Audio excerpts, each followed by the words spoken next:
showtime.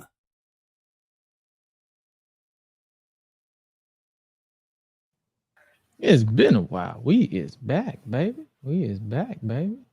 What up with your Dizzle Wayne? Can you hear me? Can you hear me? Can you hear me? Loud and clear, my guy. All right. What's going on, peoples? Make sure. Prime waves. Gotta make. I'm mad because I ain't had time to add my clapping effect into my board. Oh, that's okay. I literally just got back home, so it's like, man. Matter of fact, I'm gonna see if I can do it. If I can improvise and do it live now. Go ahead, brother. Might as well. Might as well. You know what I mean? Might as well. Nigga, what? You know what I'm saying? Might as well. My well. Like what now? Well. Oh, never mind. I gotta update my mixer. I'll do that after the show. So, no. Sound effects. I'll give him the manual claps. Yeah. Bravo. So, whoops, see Daisy. My bad. Oops, we did it. What up, creeps? What it do though? What it do though? How we looking, man? We spiffy enough for this end of the year awards? Y'all gotta let us know, dog. Y'all gotta let us know. What we looking like, man? What we looking like? Good. Forgot my wrist piece. Dang. All good. We live, baby. We live.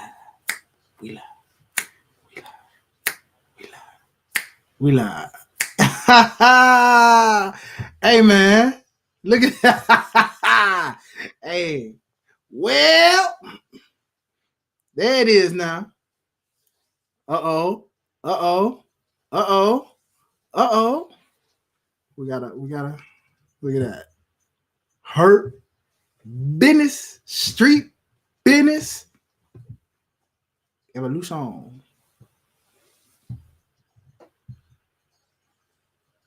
My guy jamming, and I can't even hear nothing, so I'm right there with it. I'm a jam too.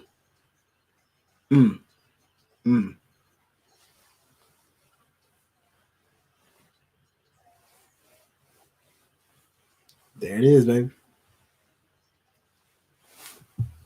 No, well, you know.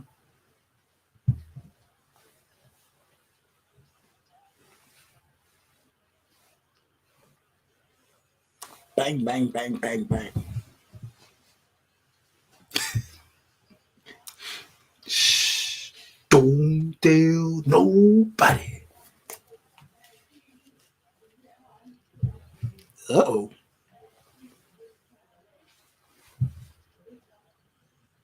For those with the benefit of flash photography.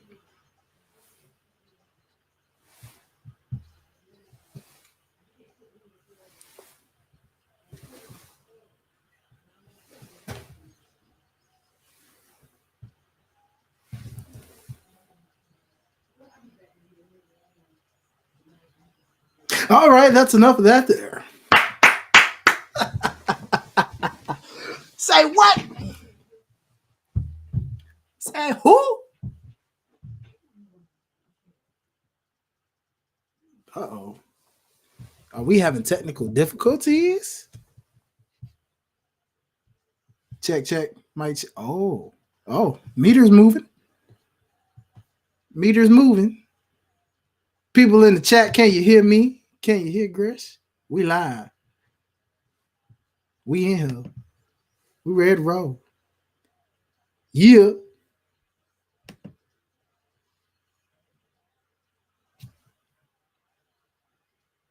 It's like, what the heck, man? Whoa. It's me. It's DDP.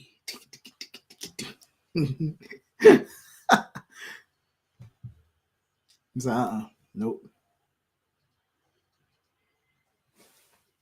Well, Looks like it's a solo show in the moment until we get our boy Gresh back. So, what do you want to talk about? Oh, that's right.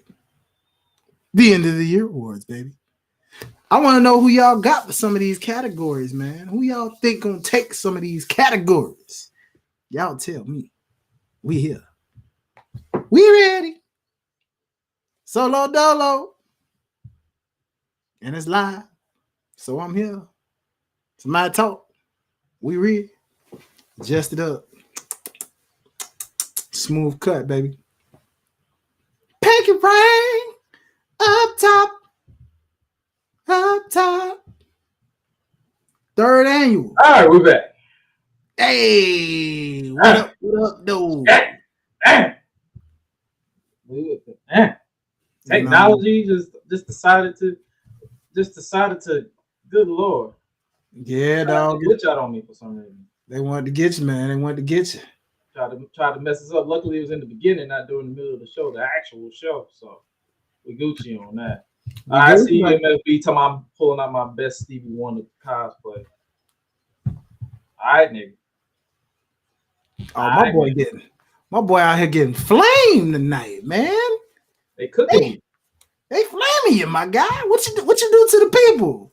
What you do to the people, man? Why they flaming you? I don't know. Hey, I just got back from vacation. Like I'm on my vacation, man. I want some mushu. Mushu, you hungry? No. I want some women, man. Shout out Dragon and Henny for keeping your boy locked down while I was off the grid.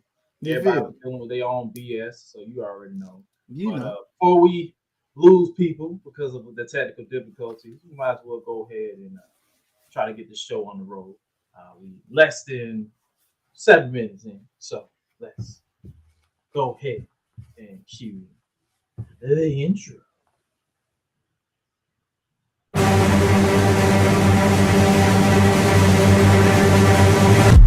Feeling like GRESH UNLEASHED. When the club go around here, I'm a cactus. Bang, bang, gang, I don't owe you jack. When I'm in the ring, it's just me and my best friends. OC cutting no slack. Hollywood Miz, you can put me on the A-list. GRESH UNLEASHED, better put it on your playlist. Me and my fam be ballin' like the Bruce. Fight night, baby, hard hitting like Sheamus. Family first, yes, bloodline business. Winning all the gold, look at how they witness. I was taught to be the greatest. 1,000 days I'm running, check out the book of Guinness. Coolin' with the baddies in the baddie section. Guarantee you they ain't jaded. Yellow, you baby face, I ain't feeling your gimmick. The fans think it's overrated. Brock Lesnar on the beast. Eat, sleep, flex, and repeat. Whole new swag with a price on the tag. Coming live from the west to the east. Better recognize on the mouthpiece. See the power level gotta increase. Bringing content on a daily. Feeling like GRESH UNLEASHED. Greetings and salutations, ladies and gentlemen, boys and girls, non-binary pals, baby mamas, baby daddies, and everybody in between. Welcome back to the GRESH Unleashed podcast. This is episode 53 of this show, and this is a special edition. The best way to end out the year, it is by bringing you the third annual end of the year awards. This is part one of a part two crossover podcasting special. It kicks off officially here on the GRESH Unleashed podcast, and it culminates over on the Life's a Box podcast with my main man, my right-hand man, one of my ooses from the day one-ish, no pun intended, to main event Jay. This is my main man, my partner, the voice of the highlight Unleashed anthem song for this illustrious podcast.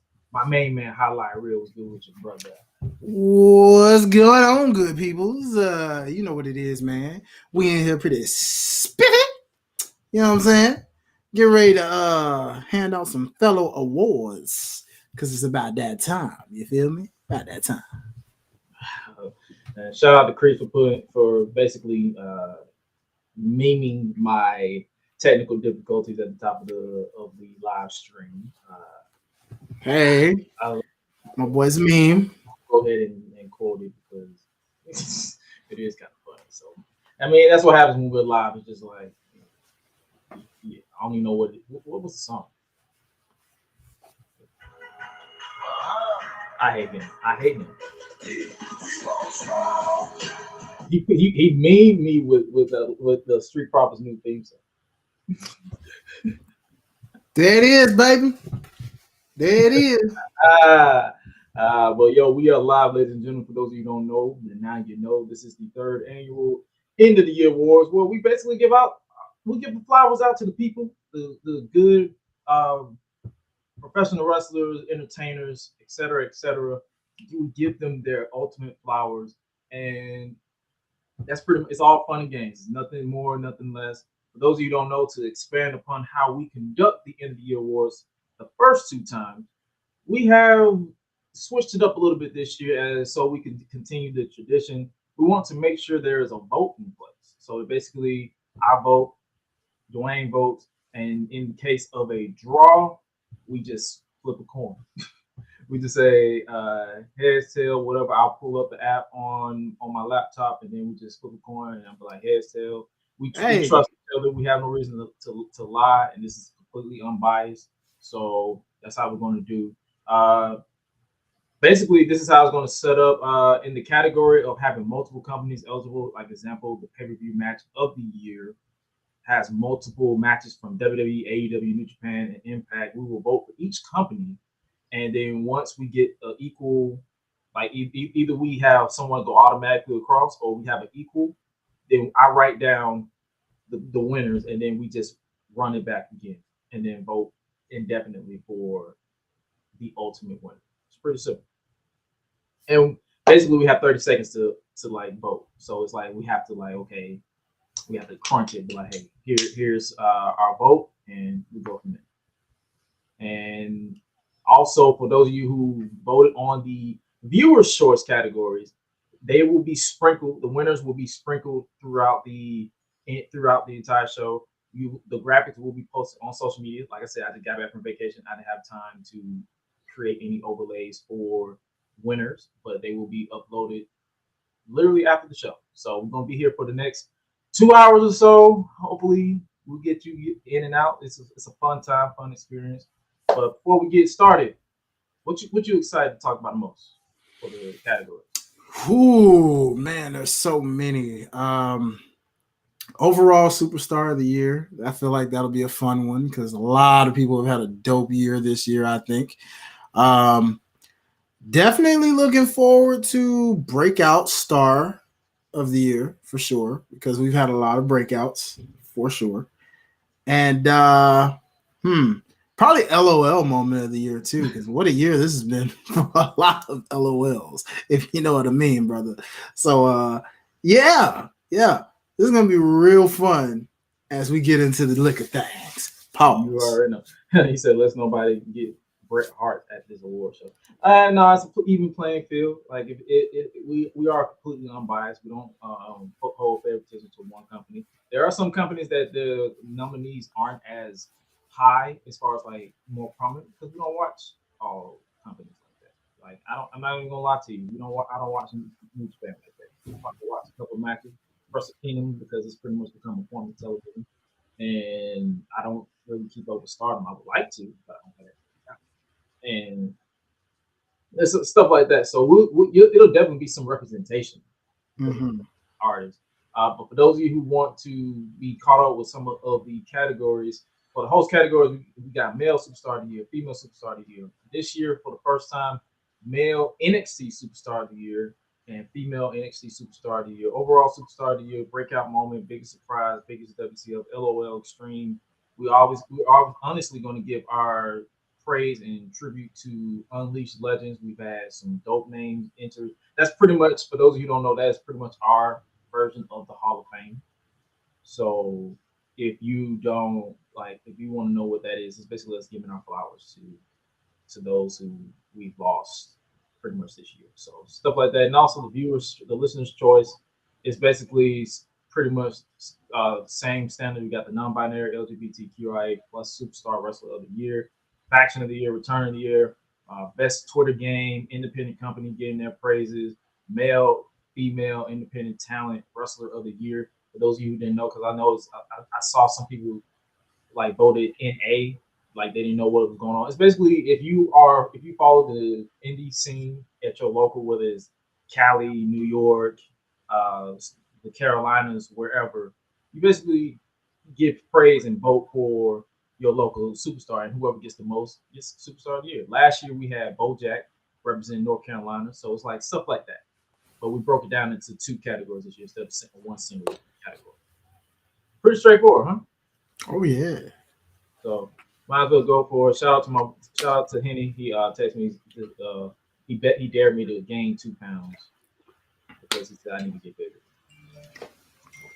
You got this, my guy. Love you, brother. Love you, brother. Thank you for calling me skinny. Big ass. Anyway, for part one, we might as well go ahead and break it out. We might as well go ahead and start, get the ball rolling. Might as well start off hot. Male Superstar of the Year. Got some many nominees. You don't have the list in front of you, so I might as well go ahead and run down. Male Superstar of the Year. The nominees are Roman Reigns, WWE. Seth freaking Rollins, WWE. MJF, AEW. Jey Uso, WWE. CM Punk, WWE/AEW, because he's literally been in 2 companies this year. Hangman Adam Page, AEW. Swerve Strickland, AEW. Sami Zayn, LA Knight. Cody Rhodes, Christian Cage. Samoa Joe, Kenny Omega, Chris Jericho, Alex Shelley, Speedball, Mike Bailey, John Moxley, Bryan Danielson, Eddie Kingston, Orange Cassidy, Will Ospreay, Drew McIntyre, and Brock Lesnar. That's pretty stacked nominees, if I say so myself. Sheesh. I say, sheesh. Yeah, my brother gonna make me break the list out. Hold on, dog. Yeah. You know what I'm saying? I'm gonna have to remember all these babies. Hold on now. Wait a minute. Hey, we gotta take this serious. Like, we gotta be serious here. Like, we don't have to serious. look nice. We gotta act nice. We gotta act unbiased. You know, and it's kind of like, man, you know, we gotta find out who's gonna be the person to take home this entire award. So, how are we doing this, my brother? In terms of you have 60 seconds to plead your case and white and vote, and vice versa. Okay. And if we both agree with 2 apiece, this person is superstar of the year. Superstar of the year. Pretty that simple. Okay. So you want to go first, or should I go first? Let me let you go first because I want to hear your case on who you got here. Okay. All right. As much as I want to acknowledge the Tribal Chief as male superstar of the year, this brother ain't really been there. And if I'm looking at it from his matches, I've been very vocal about his matches ain't really been getting for me personally. So he's more than likely not going to get my vote. Seth Rollins, he's been cooking in ring wise, but I don't know. It's so much talent that I feel like deserves this more. MJF, his current storyline with the devil isn't my favorite, but I would be remiss if I didn't acknowledge the fact that some of his best work was earlier in this year with the Bryan Danielson and stuff. I'm gonna keep it a stack. After his string of matches, I'm gonna throw some people off of this. I'm gonna have to give my vote for male superstar of the year to Orange Cassidy. That man has been cooking as international champion before he lost to John Moxley, and unfortunately, Mox got injured. But I would be foolish to not acknowledge this man has been cooking in that ring as far as male talent, international champion, cooking, having bangers after bangers, and I don't say this whole half-ass either. Like I can confidently give that to Orange Cassidy. Who you got? Ooh, man. Looking through all of this list, first let me say that I actually like the choice that you selected with Orange Cassidy. A very dark horse choice to go with. And for me, when I look at what I'm looking at, I, for one, am going to go a little opposite here. And although I like your choice in this category. I am going to choose Sami Zayn. Okay. And the reason I say that is because there has not really been much of a moment like the moment we got, the moment he turned on the bloodline. And that pop, that roar that we received from the momentum of carrying the end of last year in the bloodline storyline, carrying into this year with the build-up leading to what happened eventually at the Royal Rumble, to what then happened even more at the Elimination Chamber, to then what happened at WrestleMania with the tag team championship match. Now, I know some people are going to say, well, you know, the title run fell a little flat in its moments, but they did have some bangers in between. You know, them and the Street Profits had a nice little banger on Raw.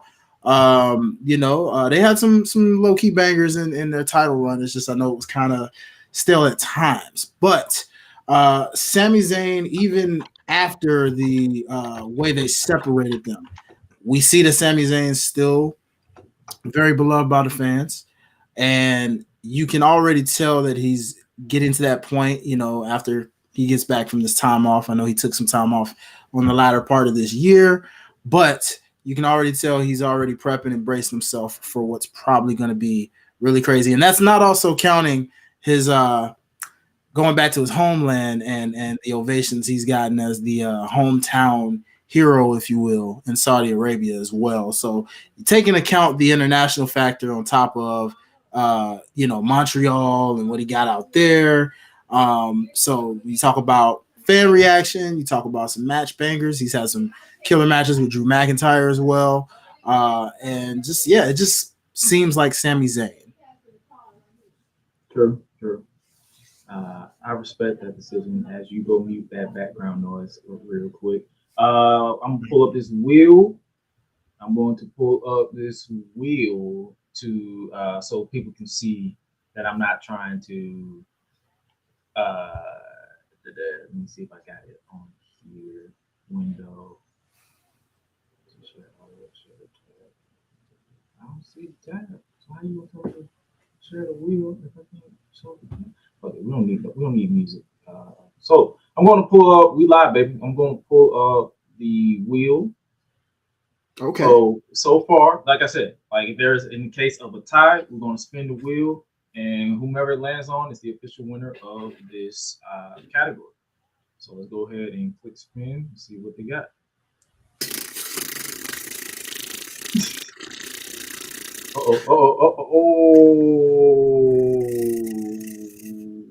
Ding.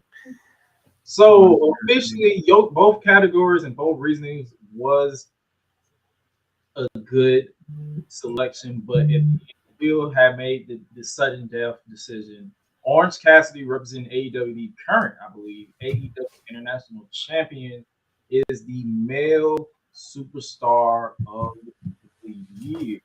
Congratulations to AEW Orange Cassidy for that one.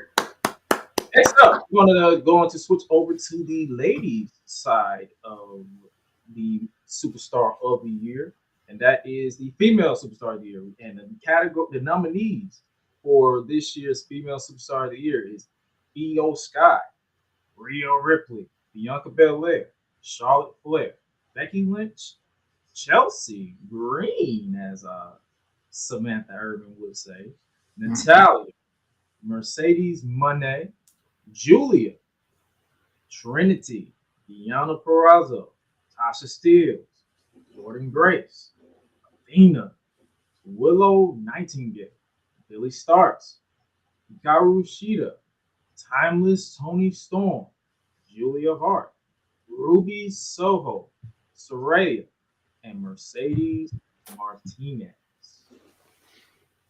So, to kick off this go round, I'm gonna let you take the reins on this one. Well, thank you, my brother. So right off the rip, I'm gonna say that this is a solid list. Congrats to all the ladies that made this category. And there's so many more, but like I said, there's only so many you can fit in one category. So to anyone who did not make this does not mean they did not deserve this title of this moniker, but we got to narrow down these categories. So for me, looking at this list off top, I am going to choose, ladies and gentlemen, Athena as my overall female superstar of the year. Now, not going to lie, I was almost leaning towards Toni Storm. I know some may say, well, why not Toni Storm? But in the case of Toni Storm's current character, and yes, the in-ring has always been there, but with her current character, it's took a while. You know, it was a slow evolution, and it got hot maybe midway through the year going into the latter part. But with Athena, although the one weakness is that we did not see enough of it on television, her exactly her consistency throughout this entire year, putting on banger after banger, having the longest reigning that is still going on, I do believe. So still with her reign, and on top of that, just one of the best overall storylines in women's wrestling this entire year. So when you're taking those combinations, Athena, to me, out of all of these ladies, deserves this award single-handedly. Oh yeah, I actually, it's funny how you mentioned that because I had so many toss-ups. Like as far as popularity, I want to give Rhea Ripley my vote, but it's like the limited matches or match of the year or the quality matches that she's had. No fault of her own or no fault of her opponents, and more so the booking. Because outside of the Charlotte Flair match at WrestleMania and the match that she had with Natalya on a random episode of Raw, the title reign ain't really been my cup of tea. Like as far as the overall aura and presence of Rhea Ripley is top. It's one of the best. Io Sky is pretty much in the same boat as far as like I'm pretty much singling out champions.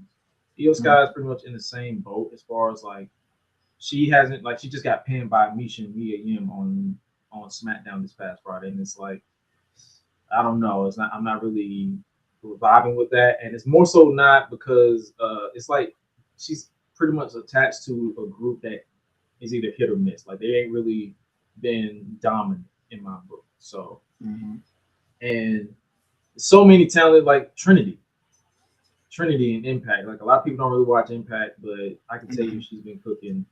Her match with Deonna Purrazzo at Slammiversary, her match with Mickie James at Bound for Glory, some of her best work that I actually had the honor of seeing. But I'm gonna go ahead and pretty much not have a tie in this situation. I'm gonna have to give praise and my vote to Athena because representing Ring of Honor. I would say AEW. She signed AEW, but she's more so Ring of Honor, the current longest reigning AEW or Ring of Honor women's champion. And it's like what I honor, or not even honor, but more so respect from her reign is that even when she has squash matches on like ROH TV, she gives her adversary some type of offense. Not more so because she can't beat them straight up, is because she wants them to basically show what they can do, and she will sell for you. With, like, it could be a 5-minute squat. She was like, okay, there's 5 minutes that we have to make this stretch. You have me for 2 minutes. Make an impression, and that's what I'm getting from every match that I've seen of her on TV. And then her match with Willow Nightingale. What was it? It was Honor Club, wasn't it? The Super Card of Honor, I believe. Yes. So yeah, that's what I'm saying. Like her match with that, and then she had the story with Billy Starks, like her minion, and that story. Like I know people were kind of mixed when it comes to how Athena retained, but if you actually caught up with the storyline and actually understood what they were trying to tell, it makes sense for her to retain. So our vote officially is for Athena to be the female superstar of the year without question. Congrats to Athena. Now we're going to take it back switch it over to the viewer's choice. Our first viewer's choice category was the LGBTQIA plus Superstar / Wrestler of the Year, and we had 38 votes. We've had 14 votes for Fred Rosser, formerly known as Darren Young in WWE. We Yes, sir. had one vote for Pat Patterson for some reason, even though that man has been dead for rest in peace for a couple of years. We had one for Effie. We had 6 for Sunny Kiss, even though some people spelled it completely wrong. They were spelling it Sunny instead of Sonny. But once again, for the second year in a row, the Superstar Wrestler of the Year is none other than Anthony Bowens with 16 votes. He won last year and he won again this year. He's a two-time winner. Two-time. Two-time. Okay. So congratulations to Anthony Bowens for winning that one. Yay, people voted for you. So it's like, congrats, my brother. Congrats. Well deserved. Well deserved. Next up, we're going to switch it over to NXT, the show that we usually follow every Tuesday, 10:15 p.m. Eastern Standard Time. But we decided to go a little early because of the end of the year awards. We want to get this out the way and pretty much bring you guys this content that while I've been away. So we're going to start off with the male superstar, NXT Superstar of the Year. And the nominees are Carmelo Hayes, Braun Breaker, Trick Williams, Wesley, Dijak, Ilya Dragunov, Noam Dar, Nathan Frazier, Axiom, and Tyler Bates. Well, I guess it's your turn, my brother, to present your case. So you up next, my guy. Pun intended. All right. So, if I have to be completely 100% honest with you, I love Wesley. I'm torn between Wesley and Ilya Dragunov without question. I love Wesley, and unfortunately, he went down with a back injury, and he's going to be out more than likely for the next year or so. But Ilya Dragunov to me, feels like a well-rounded superstar that's going to be up next on the main roster if they ever pull the trigger on him. We'll see in 2024. But my vote, honestly, is with Ilya Dragunov. His trilogy with Carmelo Hayes was some of his best work, especially. And it's like I can't even put into words how much I loved his back and forth, his 2 matches with Volta or Gunther now. So Dragunov has my vote. Okay. Excellent choice. And ooh, boy, I'm not gonna lie. This is a bit of a tough category, man. You can definitely make a case for a little bit of every man on this list in different ways.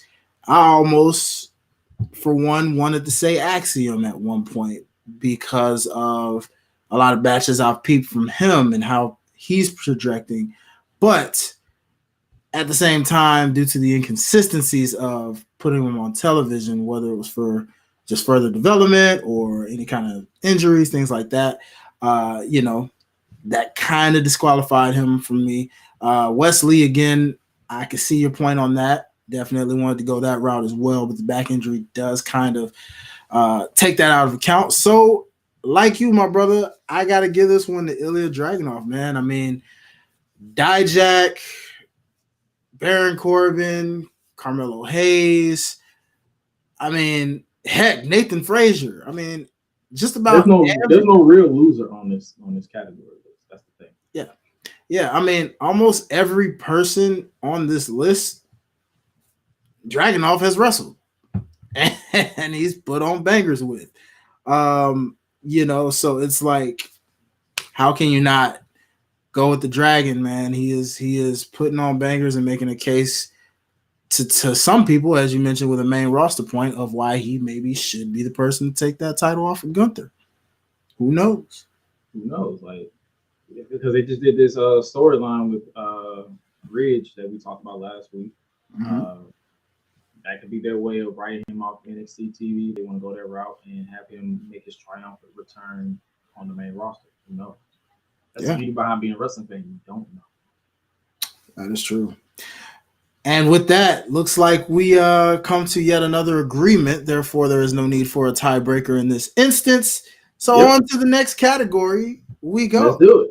Female NXT Superstar of the Year. The nominees are Lyra Valkyria, Blair Davenport, Lash Legend, Kelani Jordan, Kiana James, Lola Vice, Gigi Dolan, JC Jane, Tiffany Stratton, Roxanne Perez, Thea Hale, Fallon Henley, Elektra Lopez, and Ariana Grace.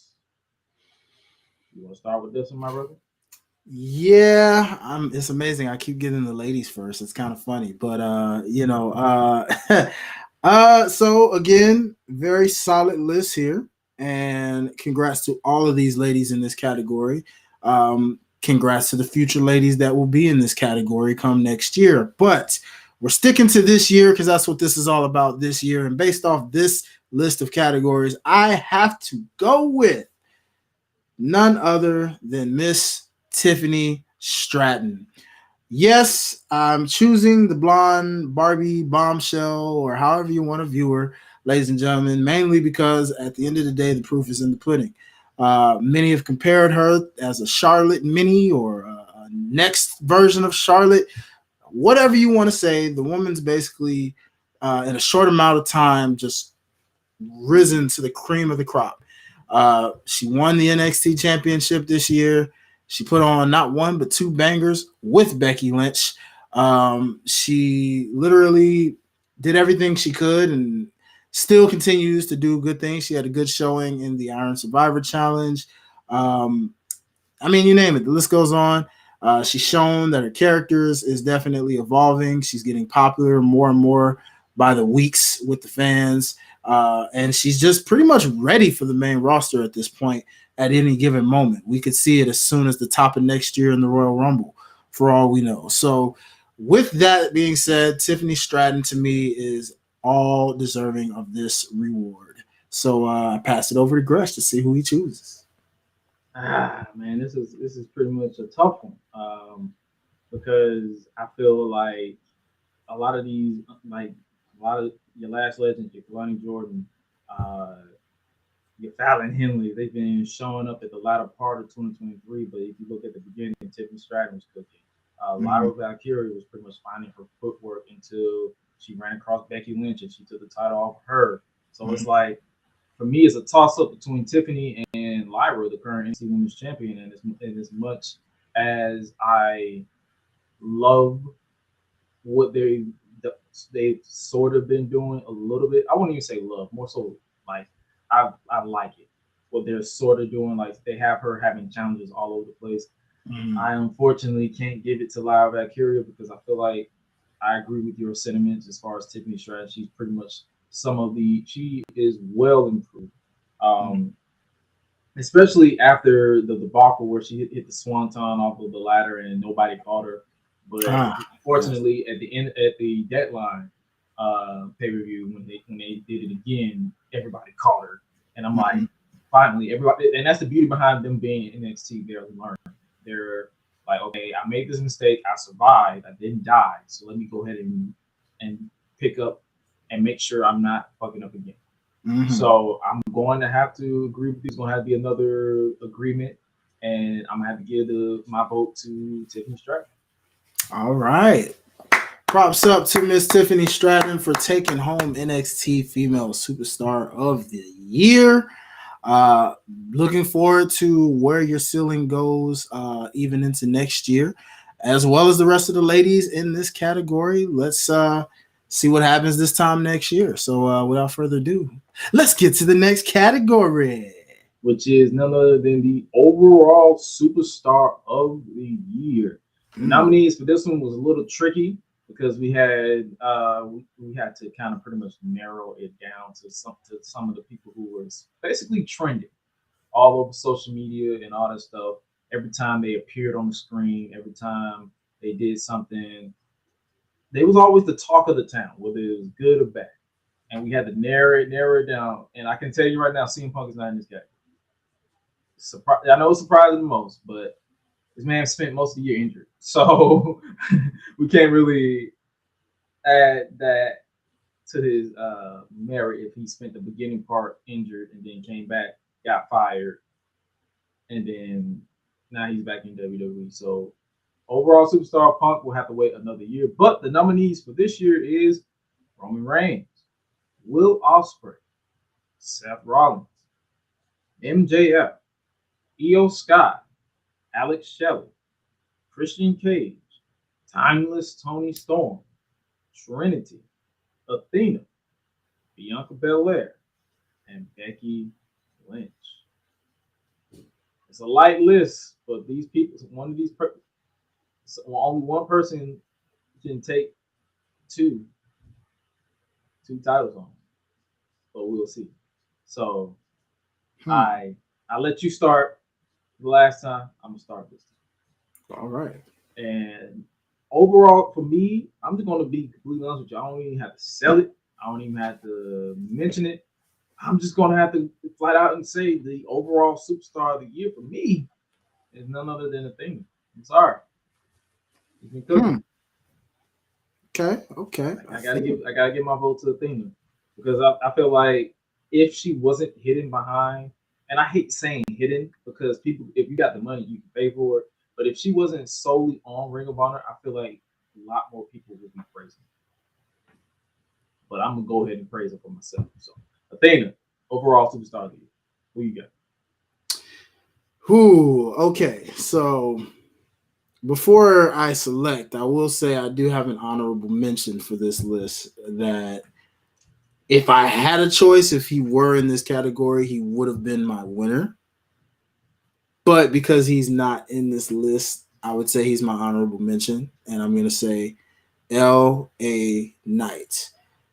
Because of the fact that this man rose with literally in a year of time. He went from literally Max Dupree. Matter of fact, since we live and I'm on the board of directors, he's in the category. He's a nominee. We could just write it off as I simply forgot. Well, that changes things, folks, because now that switches my winner then, because now I'm going to say that my winner is indeed L.A. Knight.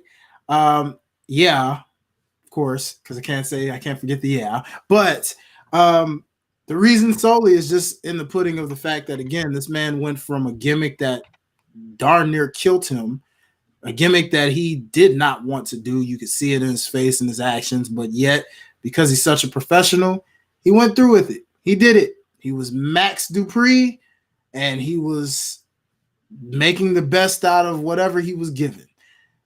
And when that opportunity seized fit, when suddenly he who shall not be named was out of control, and suddenly Tripp started creeping on in, we started seeing the seeds plant where L.A. Knight was hinted to make a return. And ladies and gentlemen, down the line, before you know it, we started seeing little seeds of, is he going back to the guy that we knew from NXT that we love, L.A. Knight? Is he coming back? Yeah. And he comes back. Yeah. And then from that moment, the return happens. Yeah. He sheds off Max Dupree. Yeah. He's L.A. Knight. Yeah. He's on a roll. Yeah. He's a heel. Yeah. He fused with Bray Wyatt. Yeah. Some tried to knock the match that him and Bray Wyatt had in the Mountain Dew, pitch black match. It was kind of boring, but yeah. But he made it work, given the build up to the match, given the back and forth between him and Bray Wyatt. It kept you interested and intrigued in what this could be. Yeah. He goes on. Yeah. Becomes one of the hottest acts up and coming. Yeah. And before you know it, his stock just kept rising and rising and rising. Before you know it, this man got one of the loudest pops that you could ever receive in a WWE arena. Yeah. And ladies and gentlemen, before you know it, the movement movement was in full effect. Me and this man saw it live and in person at SummerSlam this year. As from that point on to this day, LA Knight has not only become a top guy, but also a main eventer in many cases, teaming with the likes of Randy Orton, Cody Rhodes, Jey Uso, you name it.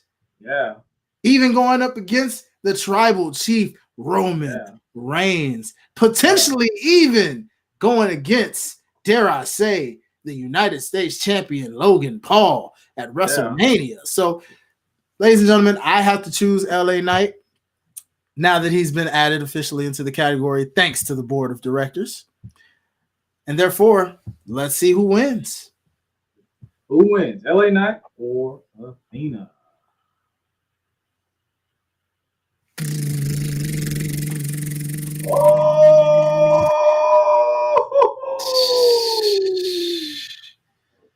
Athena. Despite that impactful presentation that Dwayne gave for our boy LA Knight, the wheel has spoken. The overall superstar of the year is none other than I wish I could spin this thing, but I won't be sour. I'm gonna feel the power. You know what I'm saying? Positivity, the power of positivity. Congrats to Athena. Everybody in this list deserves to win. Let's be real. Like it's all fun and games. LA Knight. I'm not gonna lie to you. I'm not really a big fan of his in-ring work, but he makes up for it by being over and entertaining as hell on the mic.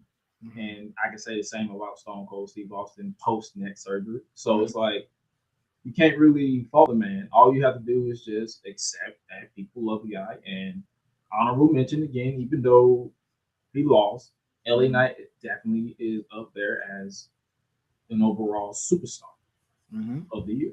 So agreed. Yo, congratulations to Athena though. So, yes. The wheel is on my side. Yeah, we'll see. We still got many categories. This is true.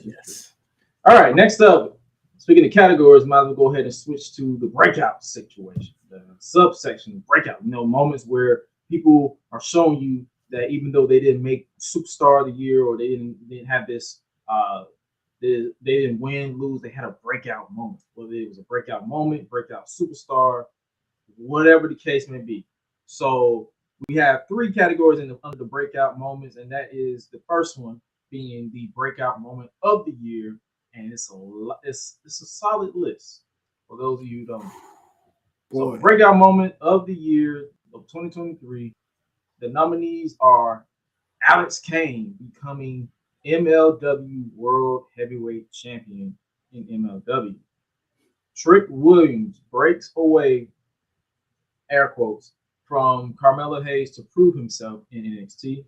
Tiffany Stratton wins the NXT Women's Championship.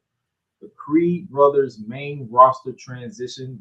They've been, in my opinion, has been cooking on the main roster. They've been pretty much been placed in a prominent position in that tag team division. Brody King delivers in the Continental Classic as a solo talent. People been seeing him as a part of the trio House of Black, but he's been cooking in the Continental Classic, which I believe is wrapping up as of tomorrow. So that has been fun to keep up with. Willow Nightingale upsets Mercedes Moné to become the inaugural New Japan Strong Women's Champion. Maxine Dupree shows potential during debut match. Eddie Kingston defeating Claudio to become ROH World Champion, basically becoming a double champion, that also being the New Japan Strong Openweight Champion. And Julia wrestles in America for the first time against Deonna Purrazzo, Giselle Shaw, and Momo Kogo. My bad. So this is a pretty much stacked situation. And fortunately for you, my brother, you go first. You know what, brother? I'm glad you got me going first, because I was thinking about this as we went down the list, and I said to myself, I've already got my winner. Now, I ain't gonna lie, I'm torn between two. It took a minute, and there was a third, But my third person got disqualified because, unfortunately for them, in their win, albeit it wasn't upset, it was a bit of an audible call due to the injury of a certain superstar. Who am I talking about, ladies and gentlemen? I am talking about Willow Nightingale. Yes, she did have quite a breakout year. Unfortunately, what disqualified it is the latter half of that year, because they haven't really capitalized it since, and that is hurting her a bit. And hopefully going into next year, they can pick up where they left off here and really truly catapult her, because I feel by now she should have been a female LA Knight in a sense, if you think about it, where within this year it should have been like a complete growth, like you were here and now you're here, where I feel like she was here on the rise and then it just kind of got steady, and now it's kind of back to square one a bit, where you're kind of fighting for position again. So Willow, I'm pulling for you. I hope you do get it, but I could not give it to you. So that leads me to the two I was tied with, being the first two nominees in Trick Williams and my boy Alex Kane winning the MLW World Heavyweight Championship. And so between the two, who am I choosing? I choose none other than Mr. Boom Baye, Fight Club himself, Alex Kane. And before anybody says no, this is not a bias pick, because that is the homie. I'm literally saying this because Alex Kane truly does deserve a moment like this. I know that everyone probably doesn't keep up with MLW, but trust me, everyone knows about Alex Kane. Everybody knows about the Boom Baye Fight Club, and everybody knows that this man winning that championship was the moment to set it all up. And so for that, I love you, Trick. Don't worry, there's other categories you're in. But for this one, I got to give it to Alex Kane. Gresh, who you got? Trick, I love you, brother. Whoop that Trick. What? Whoop that Trick. Yeah. Get him. Whoop that Trick. Yeah. Whoop that. I like it. Oh, yeah, man. It's catchy. It's catchy. And you still have the opportunity to make 2024 your year. If you take away the theme song and the trick and the whole aesthetics of and the didn't he with Carmelo Hayes, with did he attack him or not? I would be remiss to say that I'm torn between Alex Kane myself as well as Eddie Kingston defeating Claudio to be the Ring of Honor World Champion, because of my investment in Eddie Kingston personally. So, and then me and Alex is the homie, so it's kind of like, man, I'm torn. So, but Eddie, I love you, man. But I'm going with my main man, Alex Kane, winning the MLW World Heavyweight Championship, because it felt right. It took them a long time to finally put the strap on this man. No pause needed, because I said what I said. Mm-hmm. So it's like seeing him evolve, show up, show out. He wrestled with you. I hated that I missed it, but because my car broke down. But he was wrestling out here in Georgia, and from the highlights that I've seen, like the camera footage or fan cam footage, he's been cooking all year, in ring wise, character wise. He's been putting his people on. He's been Boom Baye is for the people, and he says that, and he shows it. He hypes his people up. He shows love where it needs to be. He's not for the drama, the bullshit. It's all about him. It's like, you come at him correct, he'll come right back at you correct. And I'm talking about Alex the person. I'm not even talking about the wrestler. Now I'm talking about the wrestler. And the wrestler himself has been having killers with Hammerstone, Jacob Fatu, all these people, and even local talent that isn't signed to a company like an MLW, NXT, WWE, whatever. So, man, all I gotta say is, as I pick Alex Kane myself, we need to see him in DPW. That's all I'm saying. Yes, let's make it happen. I need to see him versus Bojack. I need to see him versus Andrew Everett. I need to see him versus Calvin Tankman for that DPW World's Heavyweight Championship. Do a title. I don't really care, but I need to see that man in DPW Elite once. I don't know the MLW situation, but the winner for breakout moment of the year, Alex Kane, becoming the new MLW World Heavyweight Champion. Next up, next up, we have breakout star male, and the nominees are as follows: main event, Jey Uso, Trick Williams, Swerve Strickland, Will Ospreay, Kevin the Jet Knight, Ricky Starks. Absolute.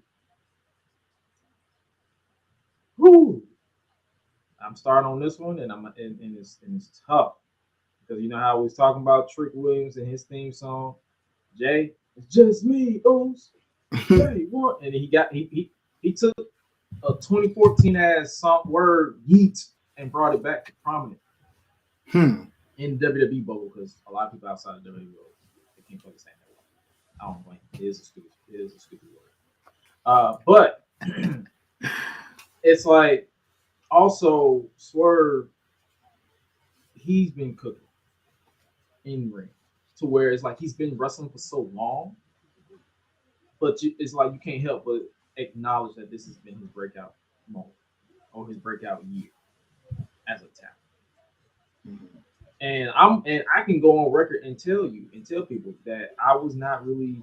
I feel like Tony Khan was dragging his feet with in the past that he's been with AEW, but now with this Continental Classic, I've been made to eat my words and say, "Yo, finally, it's about goddamn time." But for breakout star, if I have to be completely honest with you, I'm gonna have to put my vote in for main event Jey Uso. Ever since breaking away from the blood, I feel like this bloodline story, even though the saga has been going on and has been hitting so many bumps and bump in the road, is pretty much in the post Endgame era where it's just like they're just doing whatever at this point. Main event Jey Uso has been like consistently showing up. He's been getting over with the crowd to the point where it's like you can't help but root for this man. He had that killer match with Seth Rollins for the World Heavyweight Championship a couple of weeks back after Survivor Series. And even though Drew McIntyre has been a player hater, Jey has been consistent as far as like being kept in that main event position. So at the end of the day, I got to give my vote to main event Jey Uso for just continuing to evolve and grow as a singles talent, even though he's been a tag team specialist for the better part of over a decade. Okay. Great choice. And brother, I want to agree with that so badly, but I think this might be a Will moment. Mainly and they continue, my friend. So I am going to choose between two people that I had a hard time choosing between, but I'm like, I wanted this to be your moment, but this ain't the one. But I feel like you're in another category, so I promise you, I will pick you in that next category. But for this one, ladies and gentlemen, I got to go with none other than Mr.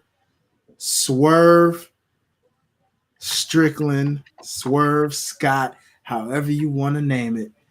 Why? Because at the end of the day, let's just talk about it, man. I mean, we're talking about a guy that had already been showing you potential of where he was headed when it came to the Keith Lee and him feud from the Swerve in His Glory. The moment he kind of started showing those heel tendencies, you knew, okay, this is finally that moment, right? Not to say Swerve in Our Glory wasn't great. It was great for what it was, and then it got overshadowed by the Acclaim's popularity. But when Swerve slowly kind of started going in that heel bag, we knew, like, it's a matter of time. Took a while. It took a while, but we saw he was having a lot of bangers quietly. And then all of a sudden, he started getting more spotlighted. Suddenly, he got in more feuds. Now we think about matches that he had with the likes of a Daniel Bryan, who we could see run back come to Continental Classic. You never know. We'll find out soon. But Swerve has just been, I mean, Moxley, all the matches in the Continental Classic he's had have been bangers. Roosh, John Moxley, you name it. Hangman Page, you know what I'm saying? Giving their promos and their feuds.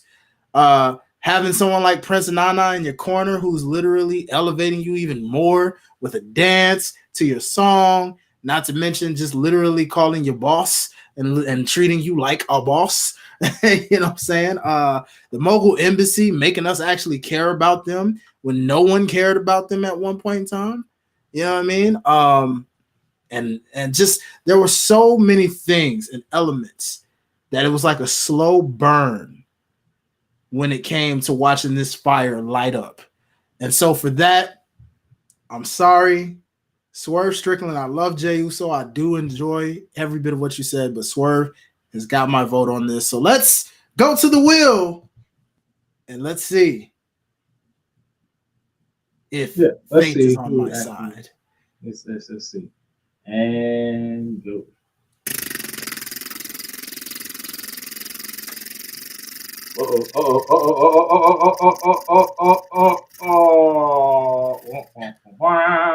You know, it's just me. Ooh. Okay, day one. It's just me. Ooh. So you know, this is feeling. Man, this is feeling. No.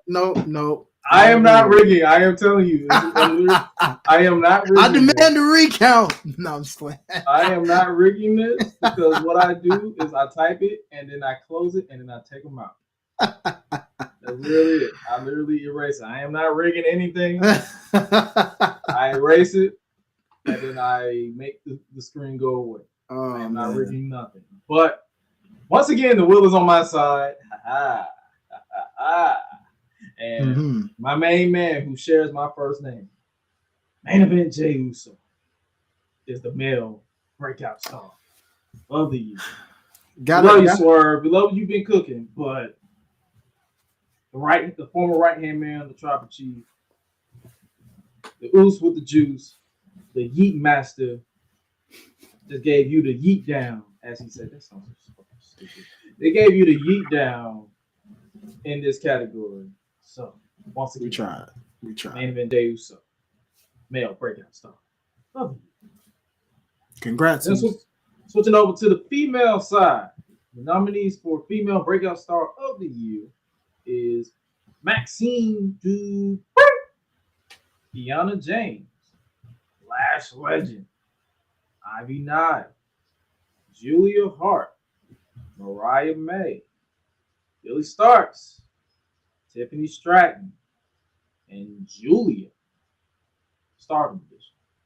I'm gonna let you go with this one, my boy. This is your thing. The female is probably your category. It looks like it, man. You know, I can't keep them off me. But anyways, it's all good, ladies and gentlemen. I want to say that this list is pretty solid as well.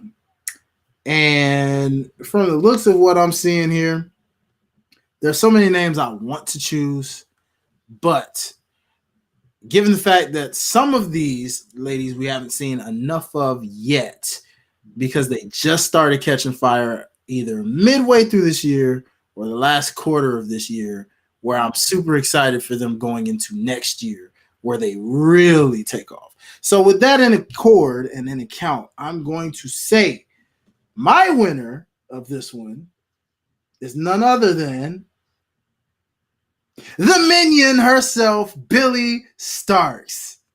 No one saw that. All right.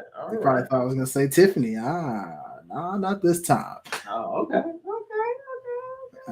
And my case, I know I got to make my case here. So my case, ladies and gentlemen, is basically simple. All the reasons we've praised Athena. Batman has the Joker. Superman has Lex Luger. You know what I'm saying? Bugs Bunny has Elmer Fudd. Okay? Yeah, I had to go that way. But, you know what I'm saying? At the end of the day, Stone Cold has The Rock. You got to have something for the other. And everything that made Athena's reign, run, everything what it is the perfect minion. None other than the protege, the up-and-comer, Billy Starks. At a young age, at that, ladies and gentlemen. Keep that in mind. So the star is completely bright for her. Therefore, being said, my case is made. So, Gresh, I pass it over to you. And we are more than likely about to go into another draw because my pick is none other than someone who has been showing up and showing out ever since literally all this year. She went from AEW Dark, a mainstay, trying to hone her craft, her character, to practically taking over the House of Black, and is now your current TBS Women's World Champion. She is none other than the Bride of Darkness, the Queen of the Black Throne.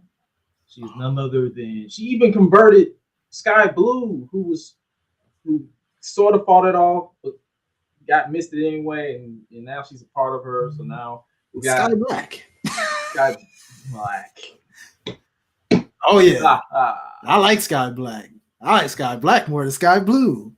It's Sky Black. Well, But no. nevertheless, In theory. she's been. It's like, as far as character work, promo work that they've actually given her. Like, they've actually given her custom promo packages. I gotta give my vote to the current TBS Women's Champion, Julia Hart. So we own another tie. We are with another tie. So going to the wheel. What's up with your golden one? I see you in the chat. Going with the wheel, we got what? Billy Starks. Billy Starks and Julia Hart. Just so you can see me actually doing this, so you won't be like, oh, he's cheating. I'm joking with you, brother. He's cheating. So we can say, I'm gonna type this in. I don't know why I said Neil. It's supposed to be a Bill. I'm just playing with my brother. He knows.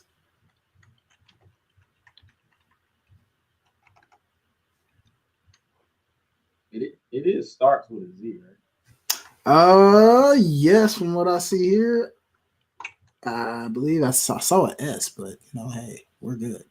Yeah.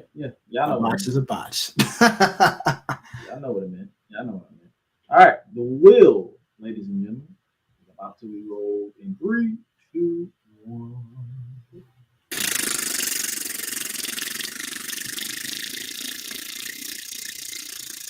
See, it's not rigged. It's not rigged. What do you know? The wheel is in my favor. Nice. All right. Well, so none other than Billy Starks, representing Ring of Honor / AEW, is the female breakout star of the year. The wheel is in Dwayne's favor. He's no longer getting screwed out of it. He is literally corrected. So now I will say this: honorable mention for this. I don't know if this counts, but I feel like it does, even though she's been in AEW for a while. But I almost wanted to say an honorable mention there. Possibly could have been Chris Stat. Oh, of course. She could have even been female superstar of the year. Yes, because you don't go off beating Jade Cargill twice and not get put in a category for one of those. And I think that's the only reason why. It's because I try to look at people from the beginning of the year. She was injured. That is true. That's the reason why That's the reason why even with Mercedes was in the female superstar of the year. True. But Mercedes Moné, but she got injured halfway through. So it's like that is true. I had no other choice. So it's like, trust me, if I had my pick, Mercedes would have won, Chris would have won. But it's like I have to take into account of what we see on TV. So there's so many talented men and women in the industry. I feel like we are, as far as in-ring talent, not popularity wise, the wrestling business is booming, has been booming for the past 5 years. So love it. Keep it up, y'all. Keep it up. And speaking of keeping up, ladies and gentlemen, it's now time to switch back over to the viewer's choice. You guys voted over on the website for Return of the Year.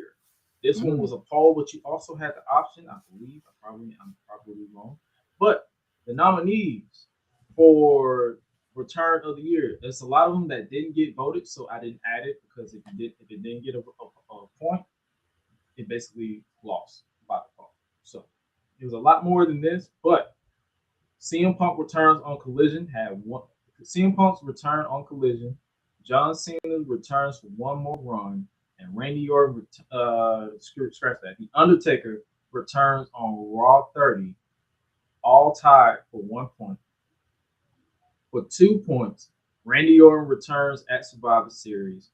For 3 points, Carlito returns at Backlash, and Chris Statlander returns at Double or Nothing, both tied for 3 points.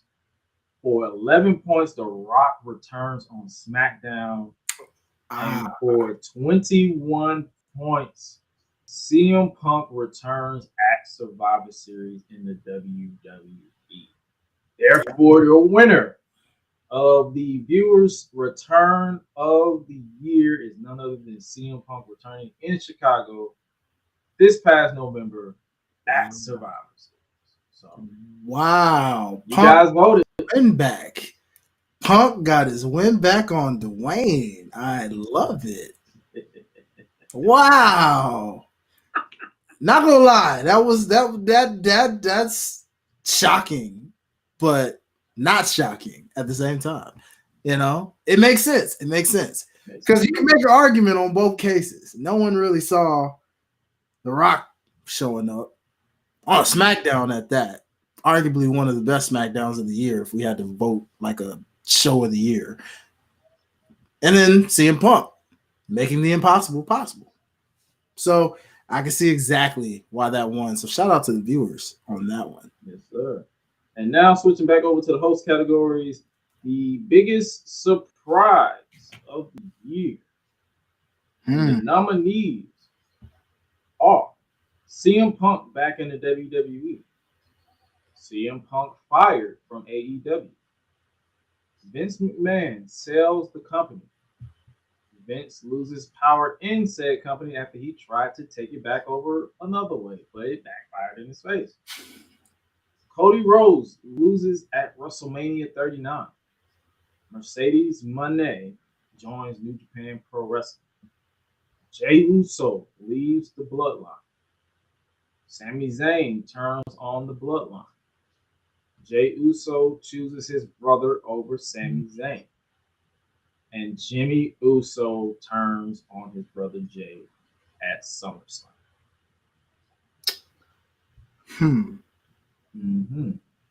So I have to go first with this one. And if I'm going to be completely keep it stacked with you, I feel like the biggest surprise, or the second biggest surprise to me, was CM Punk getting fired from AEW, because Tony Khan was that man's biggest fan.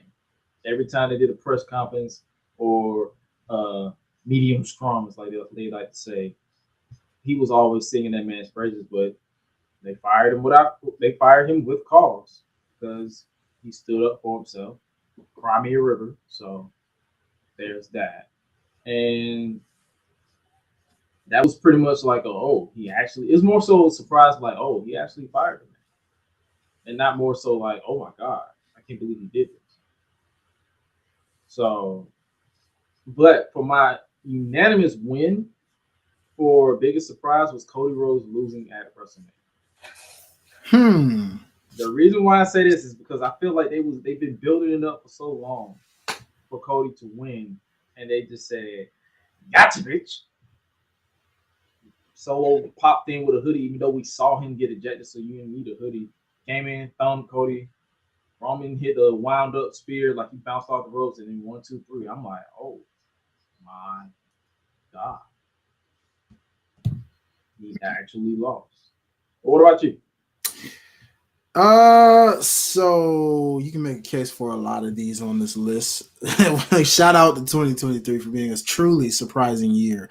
Part of me almost wanted to say Vince McMahon getting okey-doked because of the fact that it was one thing to step down, but you also kind of had a feeling in the back of your mind like, it's Vince we're talking about here.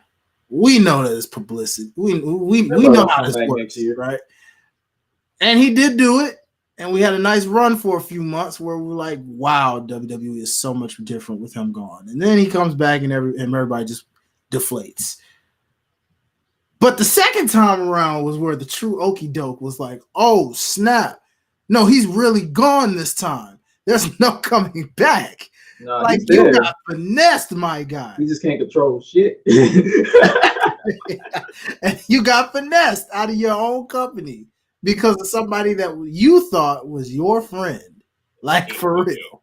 So that was like the ultimate kick in the balls, if you will, right? But in all honesty, I'm going to go with something totally left. And I'm going to say it is Jimmy Uso turning on his brother Jay. Why? Not because of the fact that we kind of didn't see it coming. It's the fact that we did not see it coming that soon.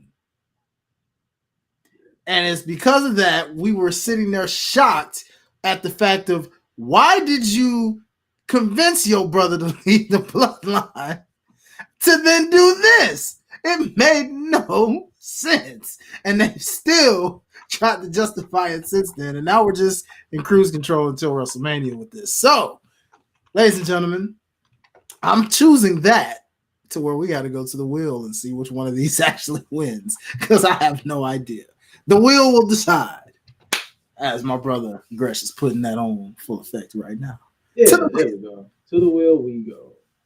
Cody Rhodes loses, or Jimmy turns on Jay. Let's get to the wheel. Wrong button. Uh-oh. There we go.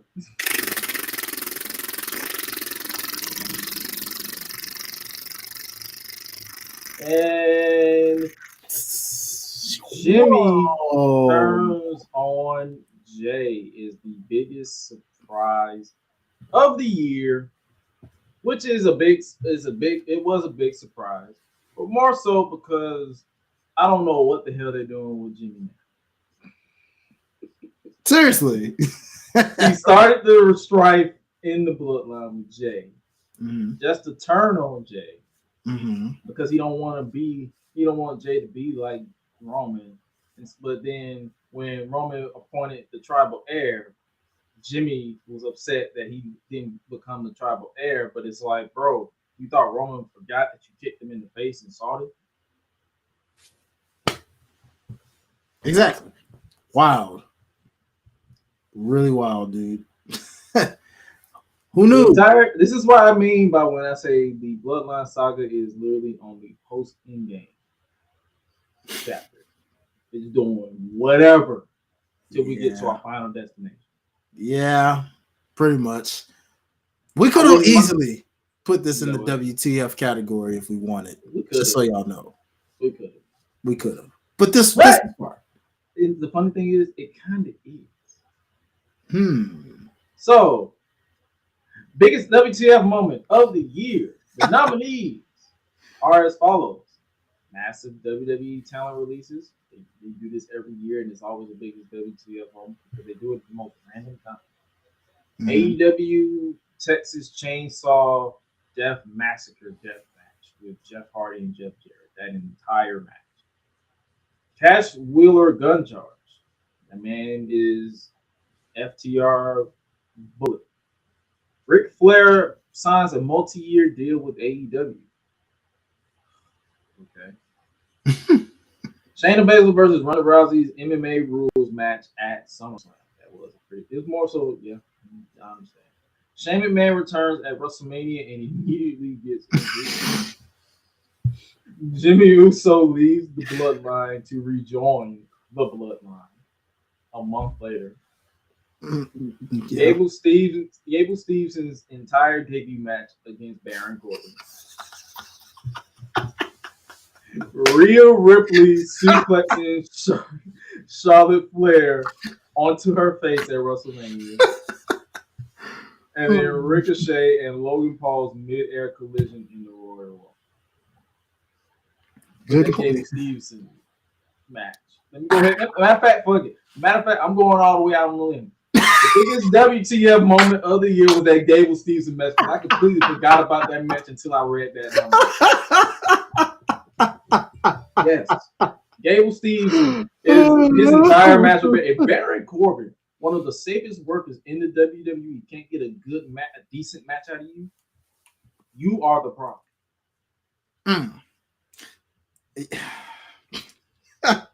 You know, brother, it's almost hard to not go against that at all. But I think I will, because I'm sorry. To me, still to this day, the biggest WTF moment is the fact that AEW decided to give us a match of all matches that will never ever live down in AEW history, known as the Texas Chainsaw Massacre Death Match. Ladies and gentlemen, you got fake blood, fake squeal of the screams from Karen and Jarrett. You've got all kind of chaos, people just jumping and flying through crap, just going through tables, and just everything to truly make this make sense, which made no sense. You got freaking Dollar Tree, Dollar General version of Leatherface coming out with a fake chainsaw.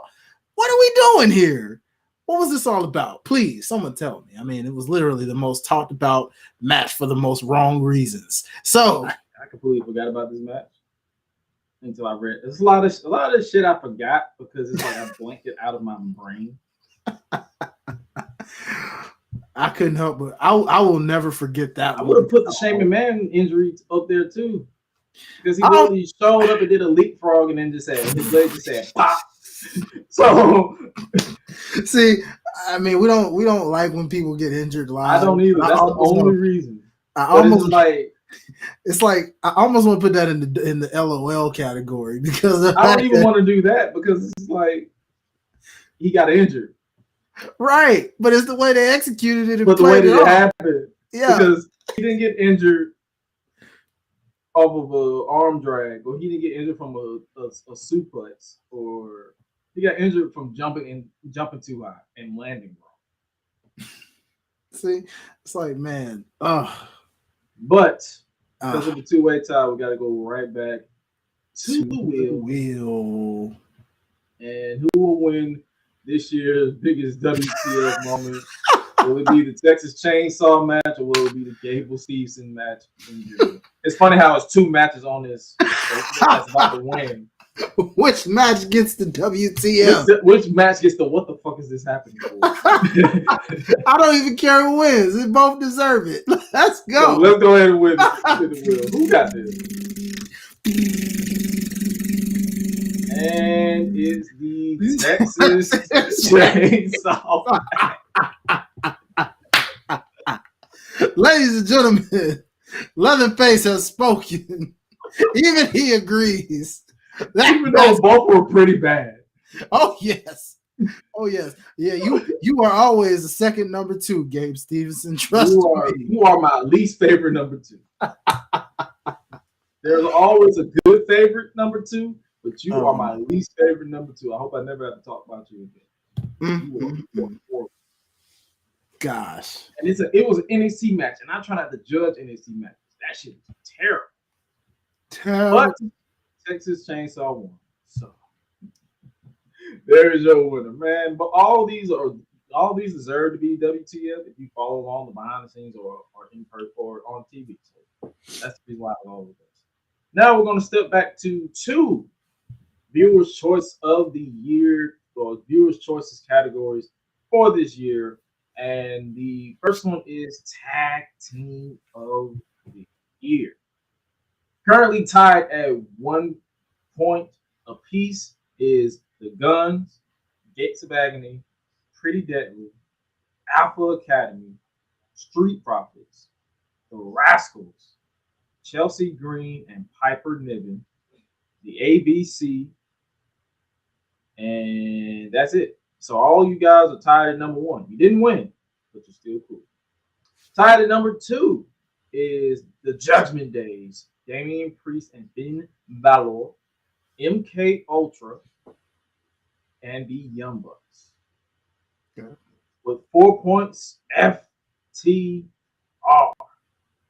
With 5 points, the Motor City Machine Guns. Make sure you guys keep that retrospective I dropped on the main channel.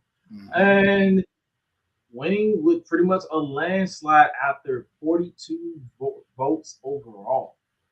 None other than the guys who dethroned the Usos at WrestleMania in the main event of night 1, Kevin Owens and Sami Zayn, with 19 points, is the Viewers' Choice Tag Team of the Year.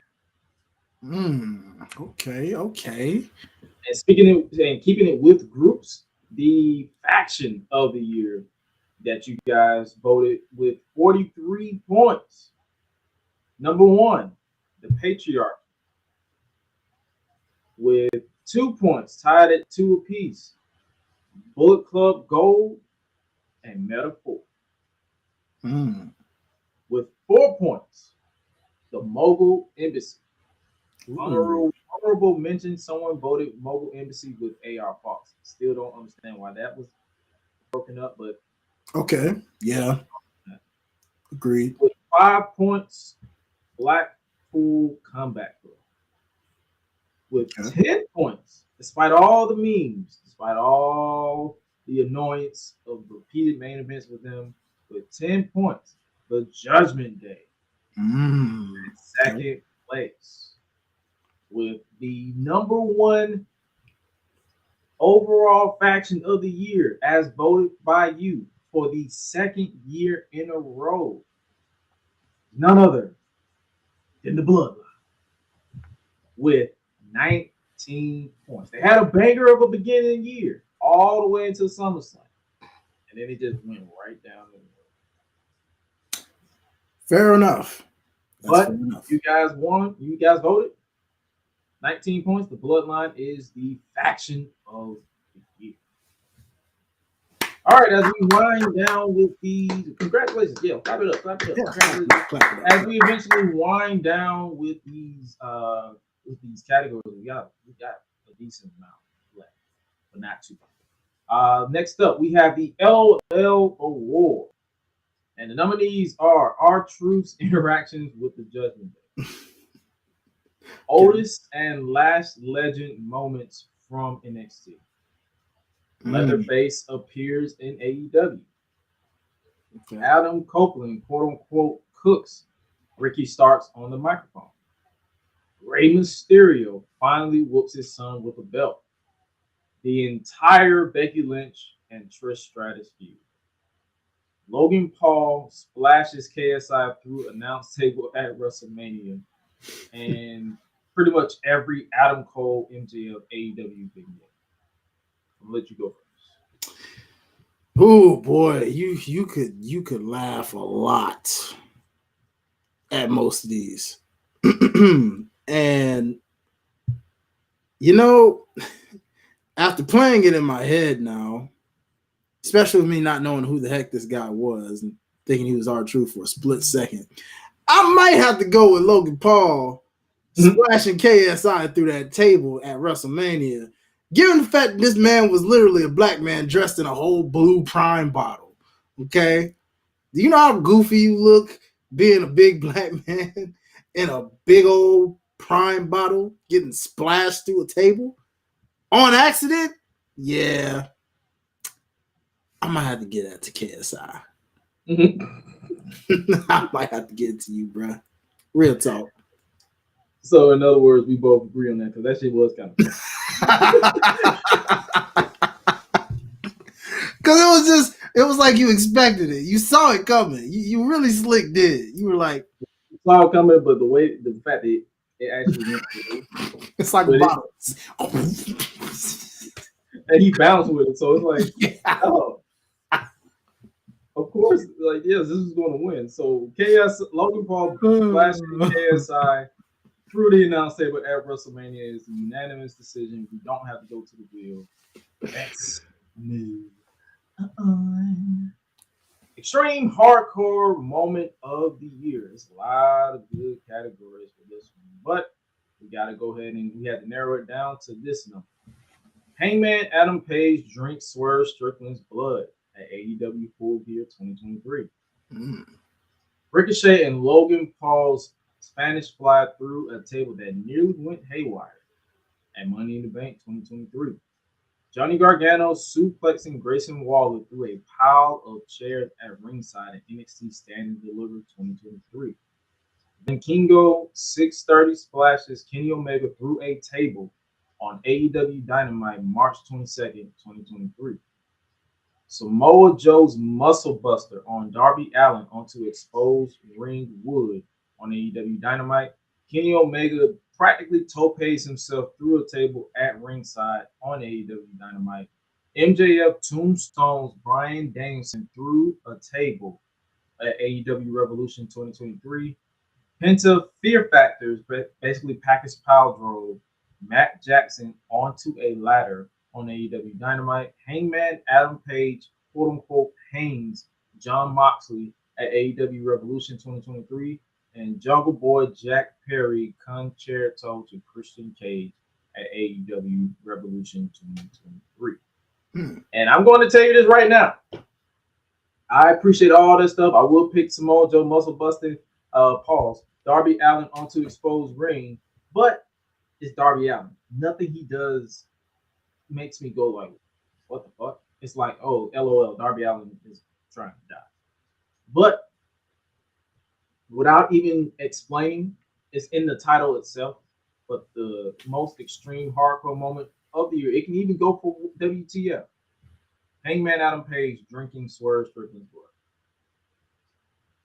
That's my hardcore extreme moment of the year. What you got? Well, brother, yet again, this is a draw type of moment because, to be completely honest with you, like you, I would have said Darby Allin getting a muscle buster through hardwood. Pause. But yet, like you said, Darby does that on a regular basis. When is this man's back never broken? So, hey, we could have easily said his coffin drop through Swerve on the coffin, for crying out loud, right? This man does this all the time. So, like you, it's in the title. You don't drink another man's blood, okay? You just don't. You just don't. Okay? You don't. You know, what did Charlie Murphy try to tell Rick James? You don't slap a man, okay? Well, we here to tell y'all, you don't drink another man's blood. No pause necessary. You don't drink another man's blood. So you, Hangman, you get this award by a long shot. Long shot. Long shot. Like, bro, there's no question about it. Like, dog, you's a nasty nigga. That's all I can say. Like, I get it. If you into that type of stuff, kudos to you, but that was like a what the fuck? They just violated all these HIPAA violations. It was just crazy. Next up, we have viewers' choice for best Twitter game with 43 votes. The nominees, with tied with 1 point apiece. Zelina Vega and General Booty, aka at Big A under is Chris. For those of you who don't know who that is, Big _ Hero _ Chris. Zelina Vega and Chris. For at 2 points, none other than Taryn at Skinny Mysterio. At 7 points, I don't even know why y'all voted this, but at 7 points, yours truly, at its Gresh, with 7 points. Public Enemies Podcast at the Enemies PE3 with 14 points. And the winner of best Twitter game with 17 points, as voted by you, V, Hang 'em High on Twitter. Unfortunately, for as of now, V has been suspended for whatever the case may be, for I believe some DMCA takedown. I believe he said he's going to announce that he's going to come back, but when he comes back, he's going to probably get a tag that, hey, he won best Twitter game, because that man has been hilarious with the Sonic rings, with the basically having all the wrestlers like Kofi Kingston, Santos Escobar, all these people quote tweeting him, and actually this man got Ski Yee by Sexy Red basically trending #1 for a full ass day by having Jey Uso. He basically dubbed Jey Uso's entrance to Ski Yee. So this man pretty much got it as far as the Twitter game or X, whatever. The mama name Twitter, I'm gonna call him Twitter. So congratulations to V. Hopefully people let him know that Ski, according to I believe Rap Daily or Variety, Ski is according to somebody the rap song of the year. Do with that as you. Next up, you said what? Quite interesting. Next up, we have Independent Company of the Year with 43 votes. At second place, Pro Wrestling R with 7 points. And the unanimous winner is none other than Deadlock Pro Wrestling DPW with 36 points. Next year, we're going to have an option for you to select, put your own categories in. But for this year, just to test the words to see what people will vote, Deadlock won by a landslide. So congratulations to them boys, Pulse, John Blood, Tony Pizza Guy, for having another great year of DPW. Mm-hmm. And the last two, viewers' choice for basically this part, I believe. No, scratch that. Disregard. My bad. The last two that we're going to do for right now. We're going to keep it to the indies. Independent Local Wrestler of the Year, male. Last year was Bojack. Let's see who wins this year. All right. We have a three-way one tie for Jake Something, Isaiah Bronner, and Matt Cardona. All three have one tie apiece. Wow. For a tie of third place at 2 points apiece, Alex Kane, Isaiah Wolf, and Vinny Pacifico, my bad. At second place with 4 points, Jay Bougie. And a landslide with 25 points. And your winner, and for the Independent Local Wrestler of the Year in the male side, none other than the Bounty Hunter, Brian Key, with 25 points. I like it. Yeah, but the man has been cooking. But does this now mean that a man's title has been taken? Because y'all literally gave the indie god, so we heard, 1 point. So then if it's the landslide and it's 25, he's not the indie god then, right? Wouldn't that mean Brian Keefe's the new indie god? Mm-hmm. I mean, the people have spoken. So, hey, Mr. Cardona, if you happen to come across this, sir, you might want to try to get your title back, because technically speaking, you just lost it. Yeah. All due respect, sir. All due respect to you. So, you melanin deficient hoe. Word out came. For the female star, the female side, for the Independent Local Wrestler of the Year, with 39 points, Jocelyn. I'm tongue tied. My fault. Jocelyn Novario with 1 point. Yamashita with 7 points at third place.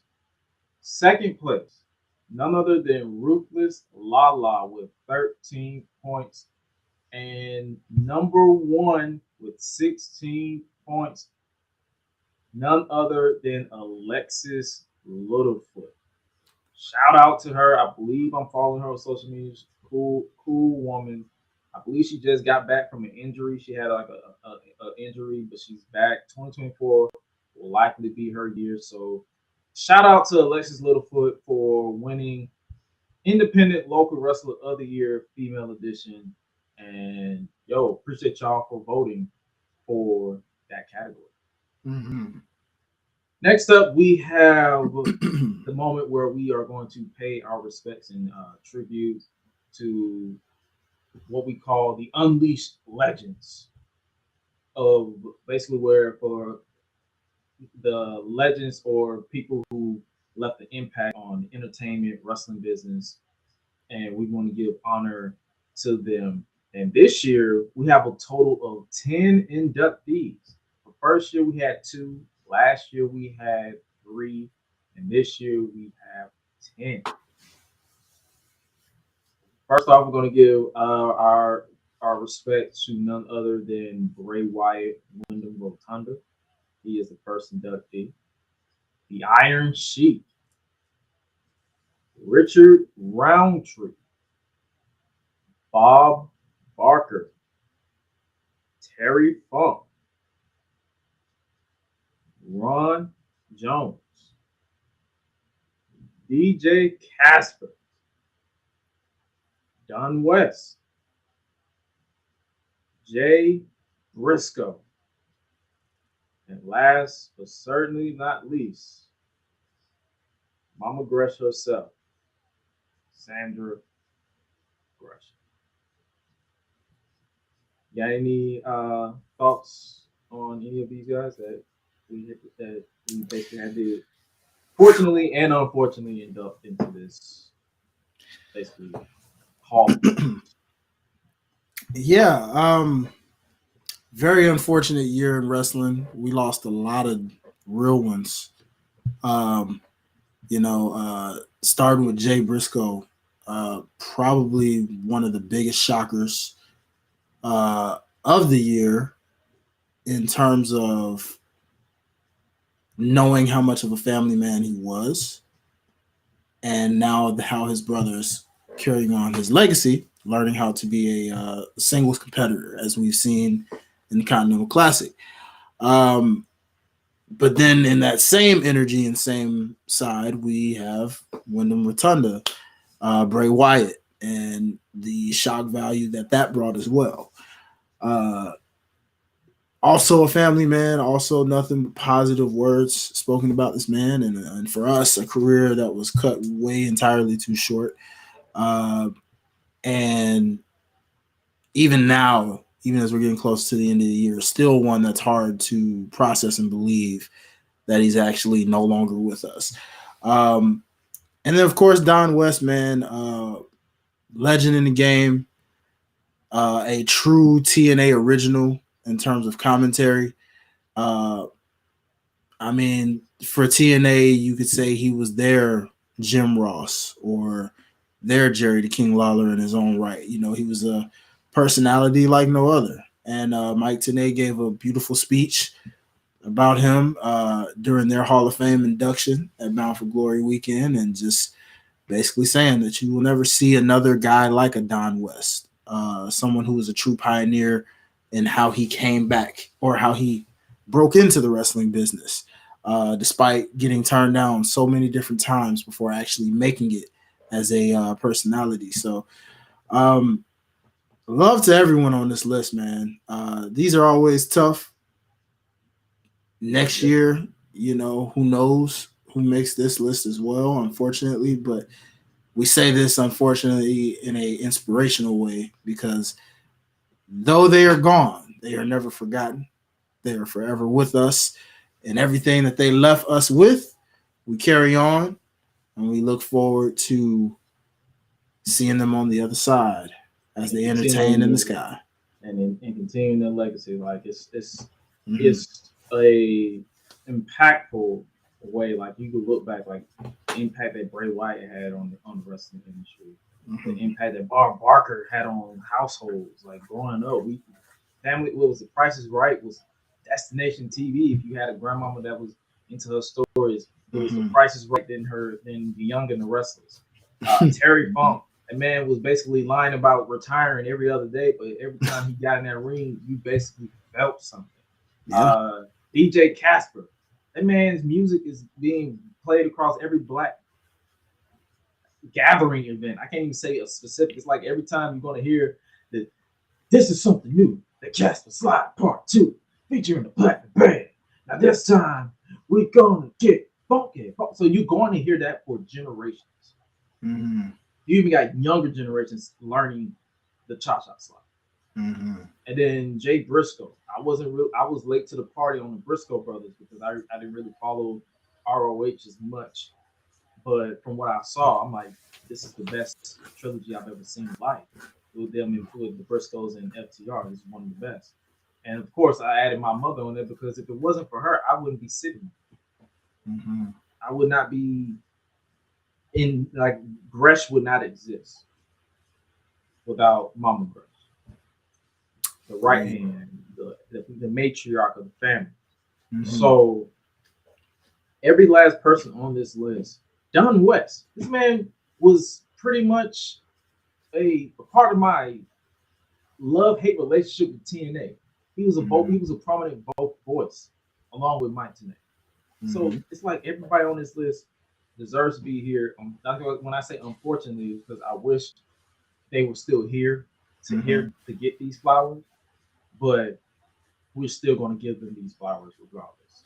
And and that's all we can do going forward. So let join us in welcoming these list of 10 into the Unleashed Legends Hall for the end of the year awards. Next up, we have pay-per-view match of the year. This is pretty much new, or pretty much slightly altered from last year because last year Street Profits versus Uso won. So I broke it down into categories because we have them based off of the companies that they are a part of. So for this one, what I am going to do, we're going to vote on each company because we have a total of 1, 2, 3, 4, 5, 6 companies represented. So we're going to vote for one on each, and then what we're going to do is we're going to put it to the wheel to make the ultimate decision. Oh wait, no, scratch that. No, we're going to. I'm gonna write each one down. Like I said at the beginning, we're live. My fault. We'll write each one of them, and then what we're gonna do, each winner of the select companies will then be placed in a separate pool, and we have 30 seconds to explain why this person should win ultimately. And if there is a tiebreaker, then we go to it. All right, let's do it. So to start off a pay-per-view match of the year, the nominees for the New Japan subsection is Kenny Omega versus Will Ospreay for the IWGP United States Heavyweight Championship at Wrestle Kingdom 17. Mercedes Moné versus Kyrie for the IWGP Women's Championship at Battle in the Valley 2023. Mercedes Moné versus Azumi versus Hazuki for the IWGP Women's Championship at Sakura Genesis 2023. Juice Robinson versus Fred Rosser in a street fight at Resurgence 2023. And Mercedes Moné versus Stephanie Stephanie Vagor in the tournament semifinals match at Resurgence 2023.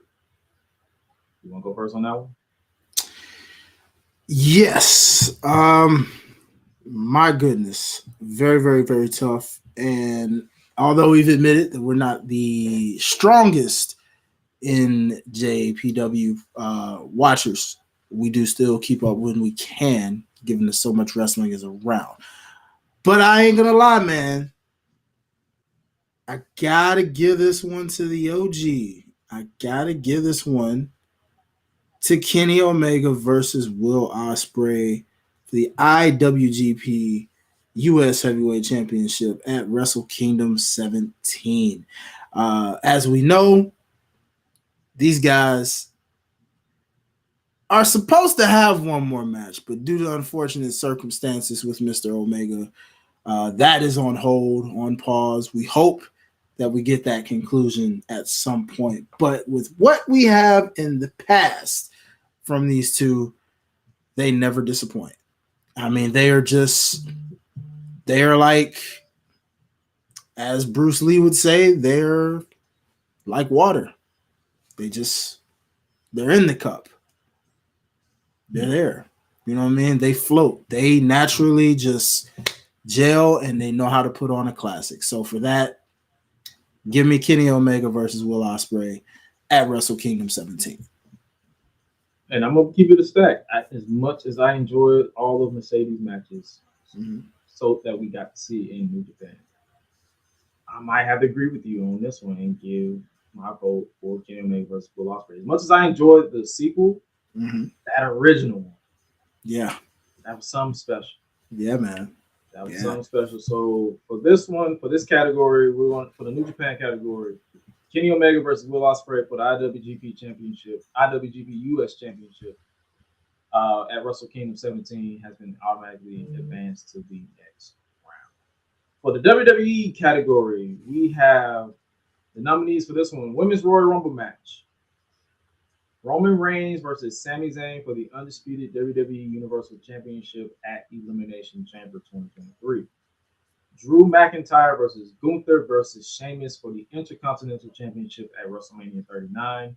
Charlotte Flair versus Rhea Ripley for the SmackDown/Women's World Championship at WrestleMania 39. Rey Mysterio versus Dominic Mysterio at WrestleMania 39. The Usos versus Sami Zayn and Kevin Owens for the undisputed WWE Tag Team Championship at WrestleMania 39. Roman Reigns versus Cody Rhodes for the undisputed WWE Universal Championship at WrestleMania 39. Bad Bunny versus Damian Priest in a San Juan Puerto Rico street fight at Backlash 2023. Bianca Belair versus Io Sky for the Raw/WWE Women's Championship at Backlash 2023. Roman Reigns and Solo Sikoa versus the Usos in the Bloodline Civil War at Money in the Bank 2023. Gunther versus Drew McIntyre for the Intercontinental Championship at SummerSlam 2023. Asuka versus Bianca Belair versus Charlotte Flair for the WWE Women's Championship at SummerSlam 2023.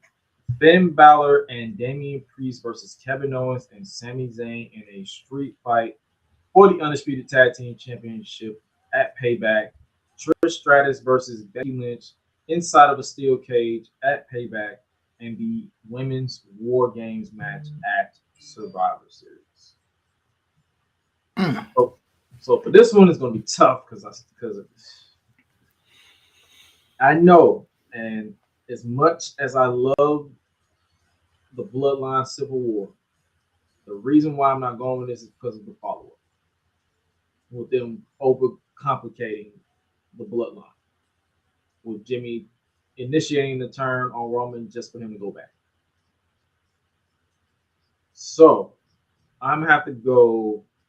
As much as I know a lot of people don't like this particular match, but if you look at the match itself, it was structured great. The outcome just threw everybody off, and I'm gonna have to go for this one to be Cody Rhodes versus Roman Reigns for the Undisputed Universal Championship at WrestleMania 30. Who you got? Okay. Solid list. But I am going to have to go. You know what? I'm going to have to go with the Civil War from the Bloodline. And although I do understand where you come from with the follow-up, what does not change the fact of what makes this match what it was is that we witnessed Roman actually get pinned for the first time in years. That outcome alone just blew the roof off. And no one probably saw that coming at all, to be honest. Arguably could have been in shocker of the year kind of levels because of that alone and what it actually did for Jey Uso's career in when we mentioned breakout superstar. So because of that factor, I look at the elements, the build up to it, the fact that the Usos were basically, dare I say, exiled from the bloodline for a minute, given losing the tag team titles and what led to that. I almost wanted to put KO and Sami Zayn against the Usos in this because that also was an arguable moment. But I give the edge to the Civil War because, again, of that Roman factor that we literally may not have seen him lose this title yet, but we have seen this man pinned in 2023. So let that sink in, people. Roman has not lost the belt this year, but he has suffered a clean pinfall in this year. For that, I got to give it to the Bloodline Civil War. All right. So with that, now the both of those matches that we picked, it advances to the next round. It automatically becomes to the group. Next up, we have for NXT, Johnny Gargano versus Grayson Waller in an unsanctioned match at Stand and Deliver. Carmelo Hayes versus Braun Breaker for the NXT Championship at Stand and Deliver. Wesley versus Tyler Bate versus Joe Gacy for the NXT North American Championship at Battleground. Ilya Dragunov versus Dijak in a last man standing match at Battleground. Roxanne Perez versus Blair Davenport in a Weapons Wild match at Great American Bash. Dirty Dominic Mysterio versus Wesley versus Mustafa Ali for the NXT North American Championship at Great American Bash.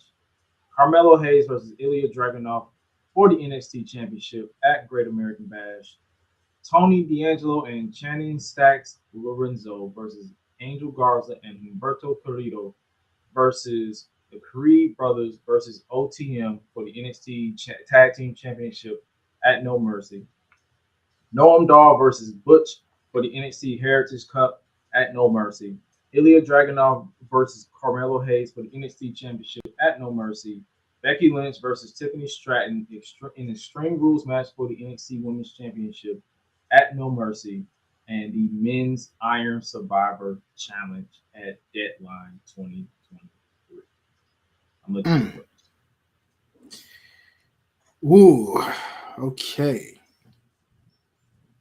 Not gonna hold you. Call me a bit of a prisoner of the moment. But everybody's a sucker for a good story in a match. And one thing I know that I enjoy, I can speak for myself here. One thing I sure as heck enjoy is a roller coaster in a match where your mind thinks one thing, suddenly in a matter of minutes thinks a whole nother thing. You gasp for air, and then you're like, oh God, thank God. And then before you know it, you're either angry, then you're shocked, then you're hype, and then you're extremely in levels of complete mark. So, with that being said, I gotta go with the Men's Iron Survivor match. The emotion from the fans being sucked the life out of slowly to the LeBron James-esque in 2016 with the Cavaliers beating the darn near unstoppable Warriors at that time, 73 and 9. It was written. You couldn't write it any better than you did, man. So I had to throw that name in the hat. So Gresh, who you got, sir? This is pretty much not even a challenge to explain. The Men's Iron Survivor Challenge. That's what I can go to. If you can call it recency bias, like recency bias or whatever it can be, but being so emotionally invested in this match, assuming that Trick is literally going to get no pin, and literally within the span of a minute or less, Bam, bam, bam, and everything. It's like that's the thing about the Iron Survivor Challenge. There's no room for error. No one could afford to fuck up. And every last one of them hit that point. And the fact that he got the pin over Braun Breaker of all people, yes, just solidified that moment. So I'm definitely going to give the men's Iron Survivor Challenge to advance to the final round. I'm with it. Next up, we have for AEW. Due to AEW World's End happening this coming Saturday on December 30th, none of those matches are eligible. So this list is pretty stacked. So we're going to try to run through this real quick. MJF versus Bryan Danielson in a 60-minute Iron Man match for the AEW World Championship at Revolution. MJF versus Sammy Guevara versus Darby Allin versus Jungle Boy Jack Perry in the Four Pillars match for the AEW World Championship at Double or Nothing. Blackpool Combat Club versus the Elite Anarchy in the Arena at Double or Nothing. Will Ospreay versus Kenny Omega 2 for the IWGP US Heavyweight Championship at Forbidden Door 2023. Orange Cassidy versus Zack Sabre Jr. versus Katsuyori Shibata versus Daniel Garcia for the AEW International Championship at Forbidden Door. Bryan Danielson versus Kazuchika Okada at Forbidden Door. CM Punk versus Samoa Joe for the Real World Championship at All In 2023. CM Punk's final AEW match. Adam Cole and MJF versus Aussie Open for the ROH World Tag Team Championship at All In. Will Ospreay versus Chris Jericho at All In. Chris Statlander versus Ruby Soho for the AEW TBS Women's Championship at All Out. Bryan Danielson versus Ricky Starks in a no DQ strap match at All Out. Miro versus Powerhouse Hobbs at All Out. Konosuke Takeshita versus Kenny Omega at All Out. Jon Moxley versus Orange Cassidy for the AEW International Championship at All Out. Christian Cage versus Darby Allin in a best 2 out of 3 falls match at for the AEW TBS Championship at Wrestle Dream. Orange Cassidy versus Jon Moxley for the AEW International Championship at Full Gear 2023. Ricky Starks and Big Bill versus LFI versus FTR versus Kings of the Black Throne for the AEW Tag Team Championship at Full Gear in the ladder match. Swerve Strickland versus Hangman Adam Page in a Texas Death Match at Full Gear. Chris Statlander versus Sky Blue versus Julia Hart for the TBS Championship at Full Gear. Timeless Tony Storm versus Hikaru Shida for the AEW Women's World Championship at Full Gear. And I'm gonna go ahead and start with this one, and I'm gonna keep it stacked with you. I love this match, even to this day. When I look back on it, it was a tie between Orange Cassidy versus Jon Moxley, the first one at All Out, and the 60-minute Iron Man match. And I'm going to stand on business and let you guys know that my pick for this one is Bryan Danielson versus MJF in a 60-minute Iron Man match for the AEW World Championship. That was a classic. Who you got? Oh boy. So for me, also kind of in a split decision kind of thing where I was torn between these two, between the Texas Death Match between Swerve and Hangman Adam Page, or my winner of this, because I got to give it to him, also a match that was very insane and classic in its own right. I got to give this to Bryan Danielson versus Ricky Starks, no DQ strap match at All Out 2023. That's your pick? That's my pick, man. That match. Like Bryan Danielson, pretty much you got 2 matches in the category. Like, I believe this is the first person to have 2. And even though that Swerve and Hangman match was exceptionally crazy. Oh, yeah. It's just that Iron Man match. I'm standing on business. I'm sorry. Yeah, that strap match, man. Hey, I ain't gonna lie to you, dog. Like, it made Ricky Starks the truth, at that point. Like, in ring wise. Didn't he choke out? Like, didn't he just like? Yeah, darn near. He like, you know what I'm saying? He had to get that man with the strap one time, pun intended. All right, so we got two more companies, and then we're going to do the overall vote. For Impact Wrestling, we have 7 matches that are nominated. Will Ospreay versus Speedball Mike Bailey at Bound for Glory. Josh Alexander versus Bully Ray for the Impact World Championship at Hard to Kill. Jordan Grace versus Mickey James for the Impact Knockouts World Championship at Hard to Kill. Jonathan Gresham versus Eddie Edwards at Hard to Kill. Trey Miguel versus Chris Sabin for the Impact X Division Championship at Under Siege.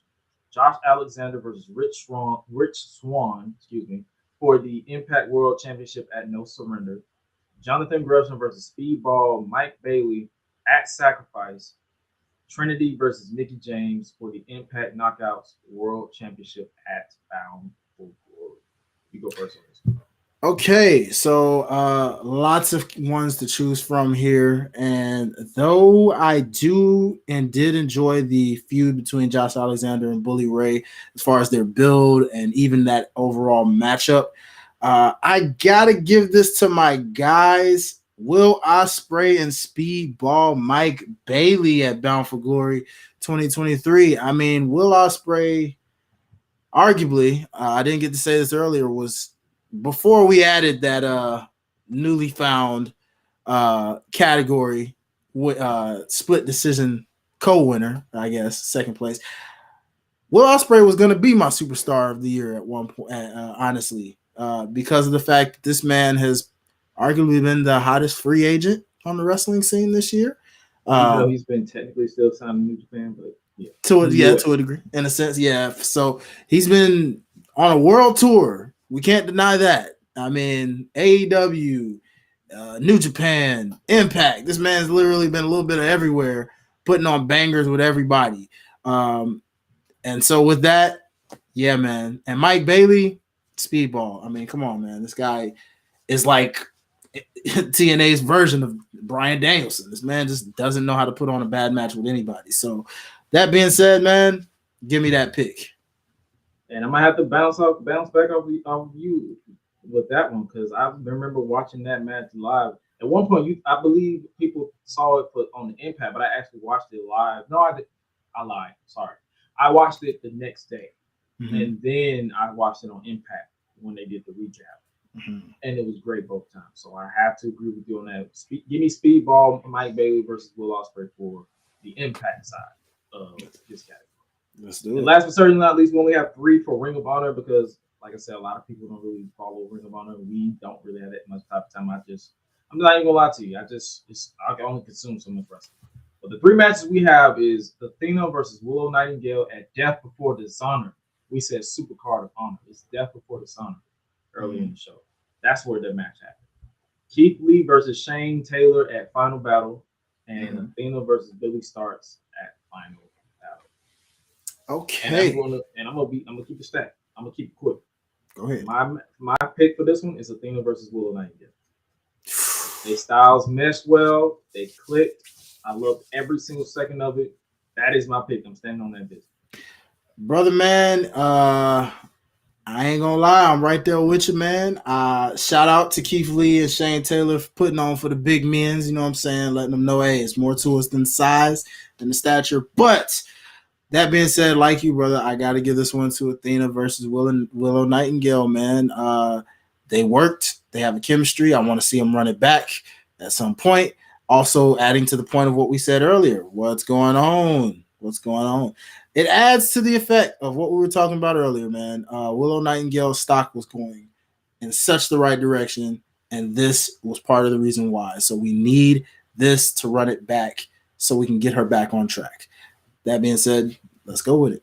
All right. So now that we have picked for each company, we are now down to 1, 2, 3, 4, 5, 6, 7, 8 matches overall across all companies. And now we have up to 30 seconds to basically stand on business and make our pick or throw it out the way. So for the overall, for those, just a reminder, Kenny Omega versus Will Ospreay won for the IWGP US Heavyweight Championship at Wrestle Kingdom. Roman Reigns and Solo Sikoa versus the Usos, the Bloodline Civil War, and Money in the Bank. Roman Reigns versus Cody Rhodes for the undisputed WWE Universal Championship at WrestleMania 39. The Men's Iron Survivor Challenge at Deadline.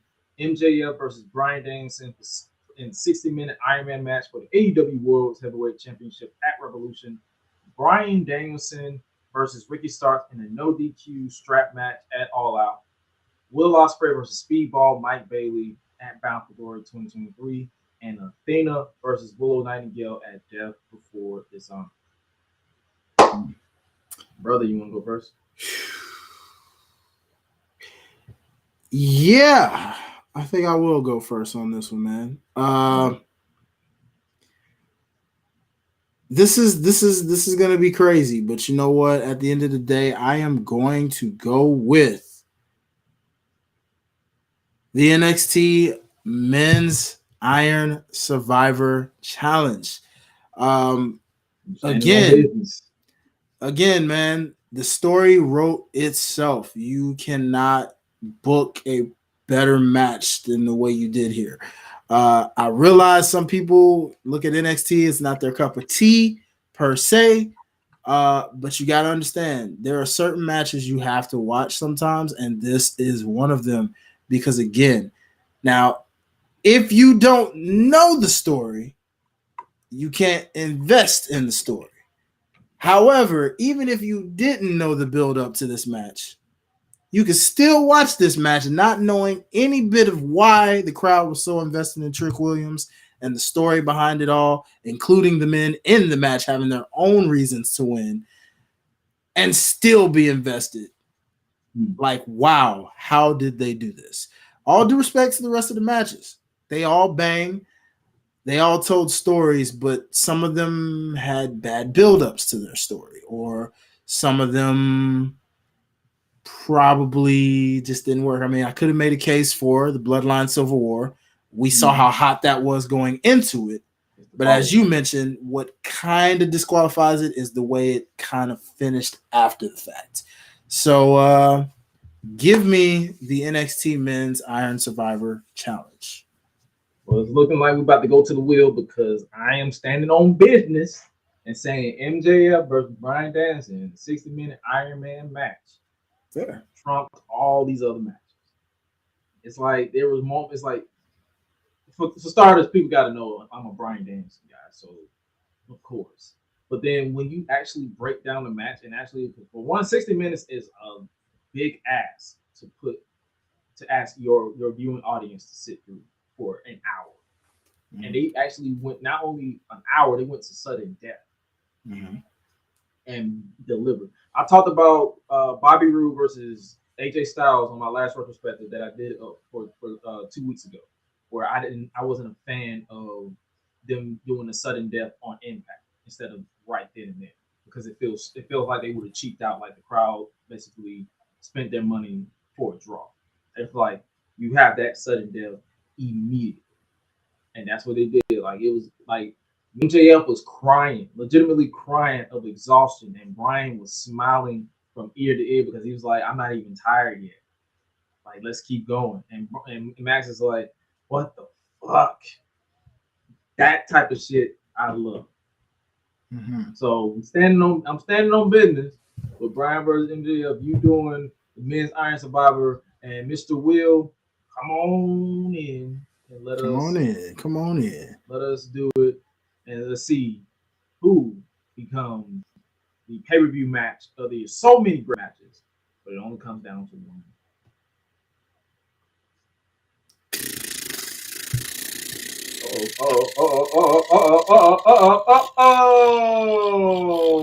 Let's go.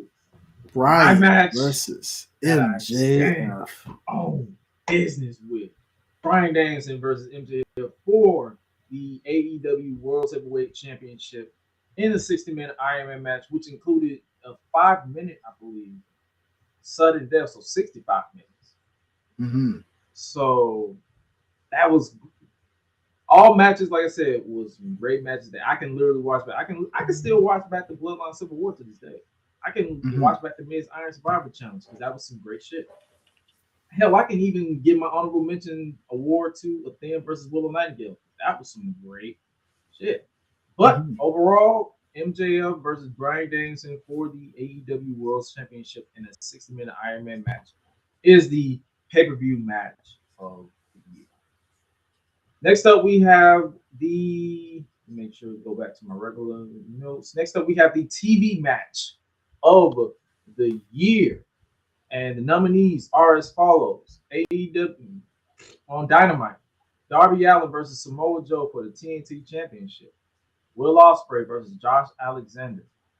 Bryan Danielson versus Konosuke Takeshita. Tasha Steelz versus Deonna Purrazzo. Kevin the Jet Knight versus Moose. Kenny Omega versus John Moxley inside of a steel cage. Mercedes Martinez versus Willow Nightingale.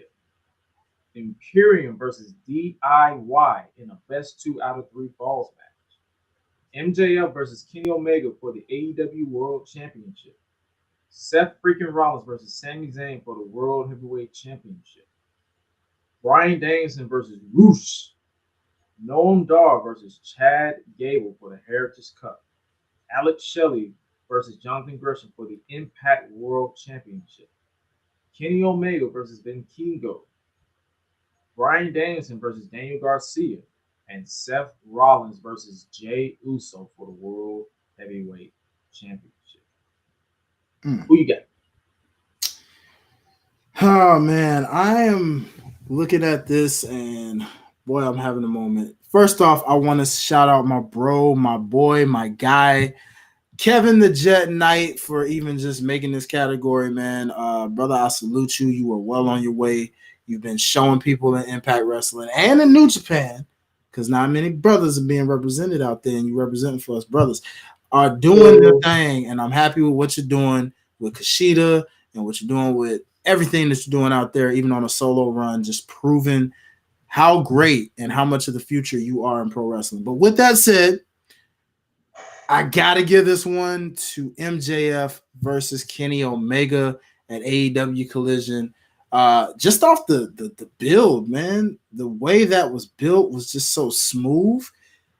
Given that MJF was, I mean, MJF cutting that promo and letting them know, a few more days, you know what I'm saying? Letting them know, like, the simplicity of it, and the fact that Kenny Omega's like, word, okay, we'll see about that. And the fact that we now forever have the debate, who was the greatest AEW World Champion? Was it Kenny Omega? Was it MJF? Some may even say, was it Adam Page? We won't know, but it's in the air based off preference. And so this match was like, for a TV match, because it was just like, you didn't need to tell much to the story. It told itself. Kind of reminded me of when the New Day was trying to protect their record of the longest tag team champions versus the Usos. Got what you needed. You know what I mean? I see Gresh typing, so let's get to Gresh. What do you got for best TV match, my friend? I'm gonna keep it straight to the point. I gotta give it to Bryan Danielson versus Konosuke Takeshita. Keep butchering this man's name, but I mean, I definitely give that match because it was before whatever they're doing with Don Callis and him. I don't know what they're doing with him. Hopefully they hit the reset button and we just forget that this feud ever happened, because what the hell. But Bryan Danielson versus Konosuke Takeshita is my pick for match of the year for sure. For sure.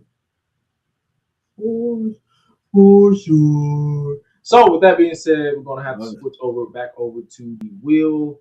And I didn't have too much time to type, but you know what it means. So let's go ahead and are we doing Bryan Danielson or MJF versus Kenny Omega? Bryan Danielson versus Konosuke Takeshita or MJF versus Kenny? Let us take the wheel. Jesus.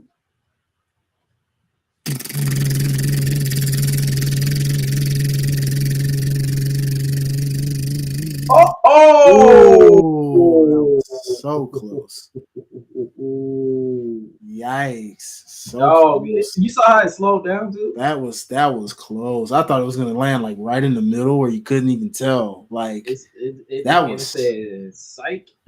That was close. But Bryan Danielson versus Konosuke Takeshita is literally the TV match of the year. I meant Bryan Danielson, but like I said, it was too much to type, so I just say, you know what I meant. But nevertheless, that is the TV match of the year. The wheel literally has been shaking up our foundations for all of our picks.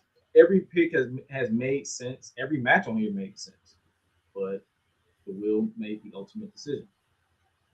Next up, we have 4 more categories before we get up out of here for part 1. Part 2 definitely drops sometime this week. Next up, we have entrance of the year, because you know how we are. We love to praise music, rock the music, and all that good stuff. But you know, we got to give the praise to the entrance of the year. And the nominees are Bad Bunny at Backlash 2023, The Usos at Money in the Bank 2023, Bianca Belair at WrestleMania 39, Trick Williams at NXT No Mercy, American Badass Undertaker on Raw is 30, Swerve Strickland featuring Prince Nana and the Dancers at AEW Full Gear, Rey Mysterio featuring Snoop Dogg at WrestleMania 39, Dominic Mysterio's jail theme at WrestleMania 39, Sami Zayn returns home on the SmackDown Before Elimination Chamber 2023, Brood Edge at WrestleMania 39, Bryan Danielson's final countdown at AEW Forbidden Door 2, Jay Uso. What was that, Forbidden Door, or was that All Out? Was that Forbidden Door? I believe so. Yeah. Okay. All out, and Oh, Forbidden Door. It was both of them. It was both of them. Okay. So, yeah, same one. Jay Uso, main event Jay Uso, his solo one, and Cody Rhodes at WrestleMania 39, Roman Reigns at WrestleMania 39, and Seth Rollins at WrestleMania 39. And I'm going to go first with this one being, I'm sorry to the actual main wrestlers, but I gotta go with Bad Bunny at Backlash 2023. I'm sorry. Jabea. You go, my brother. You go. You know, I almost could go and rival you with this because I almost would like to go with Rey Mysterio. I was not trying to rhyme on purpose when I said that, people. It just kind of happens. But I mean, Big Snoop Dogg, Low Rider, you know what I'm saying? My guy. You already know what's up. Shout out to Kevin Knight again. Love you, bro.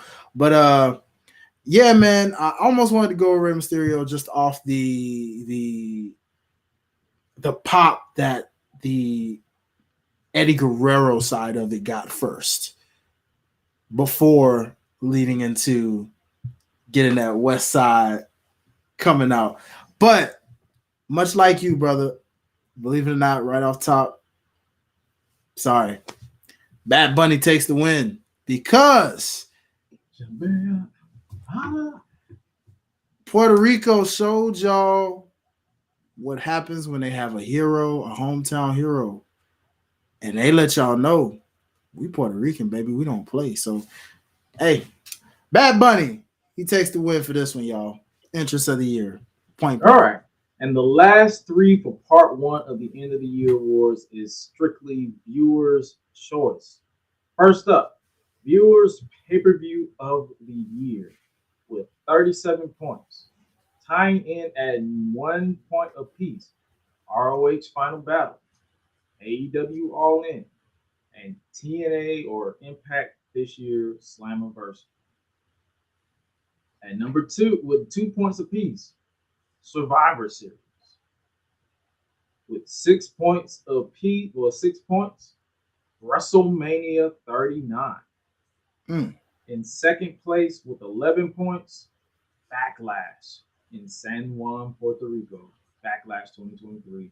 And winning with 15 points overall is AEW Wrestle Dream.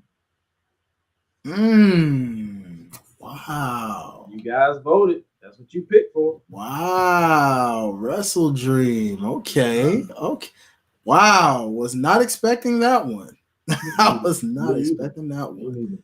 My goodness. Next up, we have Best Podcast of the Year, Viewers' Choice, with 43 total points overall. Ooh, nice. Tied in at 1 apiece, Steel Steps, Party Wrestling Podcast, and Okay, Life's a Box Podcast. okay, okay, With 2 points, Those Wrestling Girls Podcast, okay, and the Jobber Tears Podcast with 2 points apiece. okay. And tied in with 13 points apiece is the GRESH Unleashed Podcast and the Public Enemies Podcast. And I could have let this stick with a tie, but seeing as people voted for one of the Public Enemies Podcast subsidiaries being All Elite with Keats Mm-hmm. with a total of 3, I decided to, as an honorary main member of the board of directors of Freepedia, I have to let our guests pick up the win on this one. So with a total of 16 points, the Public Enemies Podcast is best podcast of 2023. And I appreciate you guys for voting for yours truly, but I just got back in the game. They've been killing it since day one this year. So it only made sense to let Big them facts. take the dub. Big facts. Only made sense. But shout out to everybody in the categories, man. Best of wishes going into 2024, man. Let's make 2024 epic. All of our years, so that it could be a full 5-way tie for best. You feel me? We all gonna be cooking it. Let's do it. And then last but certainly not least for this part is viewers hater of the year. You know, the guy that is always hating. Always hating, but the viewers' choice for this year with 43 points in total overall. So tied in at 1 point apiece, Brock Lesnar in the WWE, Grayson Waller, WWE Athena, AEW ROH, Paul Heyman in WWE, and Swerve and Christian both got a point. We'll talk about that. So basically, Swerve and Christian, someone voted for both Swerve and Christian. So like they literally typed in Swerve and Christian. So what I'm going to do is add a point to both names. So Swerve, whatever Swerve's initial point, +1. Whatever Christian Cage's initial point, +1. So tied at number 2 with 2 apiece, Drew McIntyre and Shinsuke Nakamura. The third place, Nigel McGuinness in AEW with 3 points. And in second place, despite being added at 1 point, Swerve Strickland with 7 points overall. And winning the Viewers' Choice Hater of the Year is none other than the patriarch himself, Christian Cage, with a total overall of 26 points. My goodness. They say Christian Cage is the hater of the year, ladies and gentlemen. Pretty sure he accepts that with pride. Ladies and gentlemen, the Player Haters Ball Champion of them all. With that being said, hopefully you guys enjoyed part 1 of the end of the year awards. Part 2 will culminate over on the Lights of Box podcast. Direct links coming soon. That will not be live. That will be pre-taped for obvious reasons. But make sure you guys tap into that so the rest of your votes can be heard. Best fan reaction of the year, botch of the year, mic drop moment of the year, best mic game, best women's division of the year, best tag team division of the year, theme song of the year, announced team of the year, viewers pay-per-view match of the year, viewers TV match of the year. So much going on in part 2. This has only been part 1. We've been here for nearly 3 hours, but it's been a fun time. Hopefully you guys enjoy it. But before we get up out of here, it is only customary that we give you guys our song of the week. You want to go first, my brother? Yes, sir, my brother. Without further ado, I'm gonna go with the song. Your boy was bowling over the weekend and heard something playing. You know how bowling do. They play a little something on the playlist while you're doing your thing. Heard a song and said, I ain't heard this joint in a minute. I forgot all about this song. So my song of the week goes to none other than Forever by Chris Breezy himself. No, you going Chris Brown. Chris music, Brown. Forever. Chris Brown. Forever. What year did that come out? Ooh, like 20. That was still Pop Chris. So that had to be like 2014, I think. Okay. I want to say. I might have to, we live, so I'm gonna have to look that up, y'all. But yeah, I'll definitely, when we post it on social media, I'll definitely you'll know. And for my song of the week for this week is none other than Too Close by Next. Once you hear that song, it was a bop. I literally listened to it on the plane ride back, and I just so happened to run across it and I put it on shuffle in my GRESH Road 2023 playlist. I got an update for 2024 playlist because this year's almost over. But those are our songs of the week, and hopefully you guys enjoyed part one of the end of the year awards. Likely this will be the final episode of the GRESH Unleashed podcast for 2023. It's still to be determined on if we will cover the World's End pay-per-view from AEW. That will be to be determined. We will let you guys know by Friday. If you don't get nothing by Friday, we're not doing it. If you get something by Friday, then we're doing it. But as of now, that is still to be determined. And hopefully you guys enjoyed this episode of the GRESH Unleashed podcast. Make sure you guys follow yours truly at @GRESH on Twitter, Josh Gresham ORG on everywhere else, Joshua Gresham ORG on Facebook, or the Gresham brand, or simply follow the podcast itself at GRESH Unleashed on www.gressunleashed.com. Where can they finally follow your content, Mr. Highlight You? Yes, sir. Follow all things at Highlight Life, HILITE Life, or you can go follow all things at the Life Sabaj podcast. I would hope you follow because that's where we're doing part 2 to this thing. Go make sure you follow all things Life Sabaj podcast, and of course, our platform behind the platform, OTS Media Co. Thank you. Yes. Thank you. And thank you for tuning in to part 1 of the End of the Year Awards. Don't go anywhere. Click over to the Life's a Box podcast and make sure you guys tune in to part 2. And with that being said, hopefully you guys have a happy New Year. Hopefully you guys enjoyed the Christmas break that was literally yesterday. Hopefully I enjoyed it myself. Yours truly. Will a GRESH family podcast happen in the future? Yes, indeed. When will it happen? To be determined, but it will happen. I will tell you this right now. It will be the most chaotic episode you've ever seen. Come on now. That's all I'm going to say. Because you think I'm insane, add 2 more. Make that clear. Love it. Say about that. We all have the same face, but at the same time we have similar personalities. We sync together like peanut butter and jelly. But with that being said, you guys stay safe out here in these streets. Remember to always show true love to each other. Love your neighbors. Love everyone as if you want to love yourself.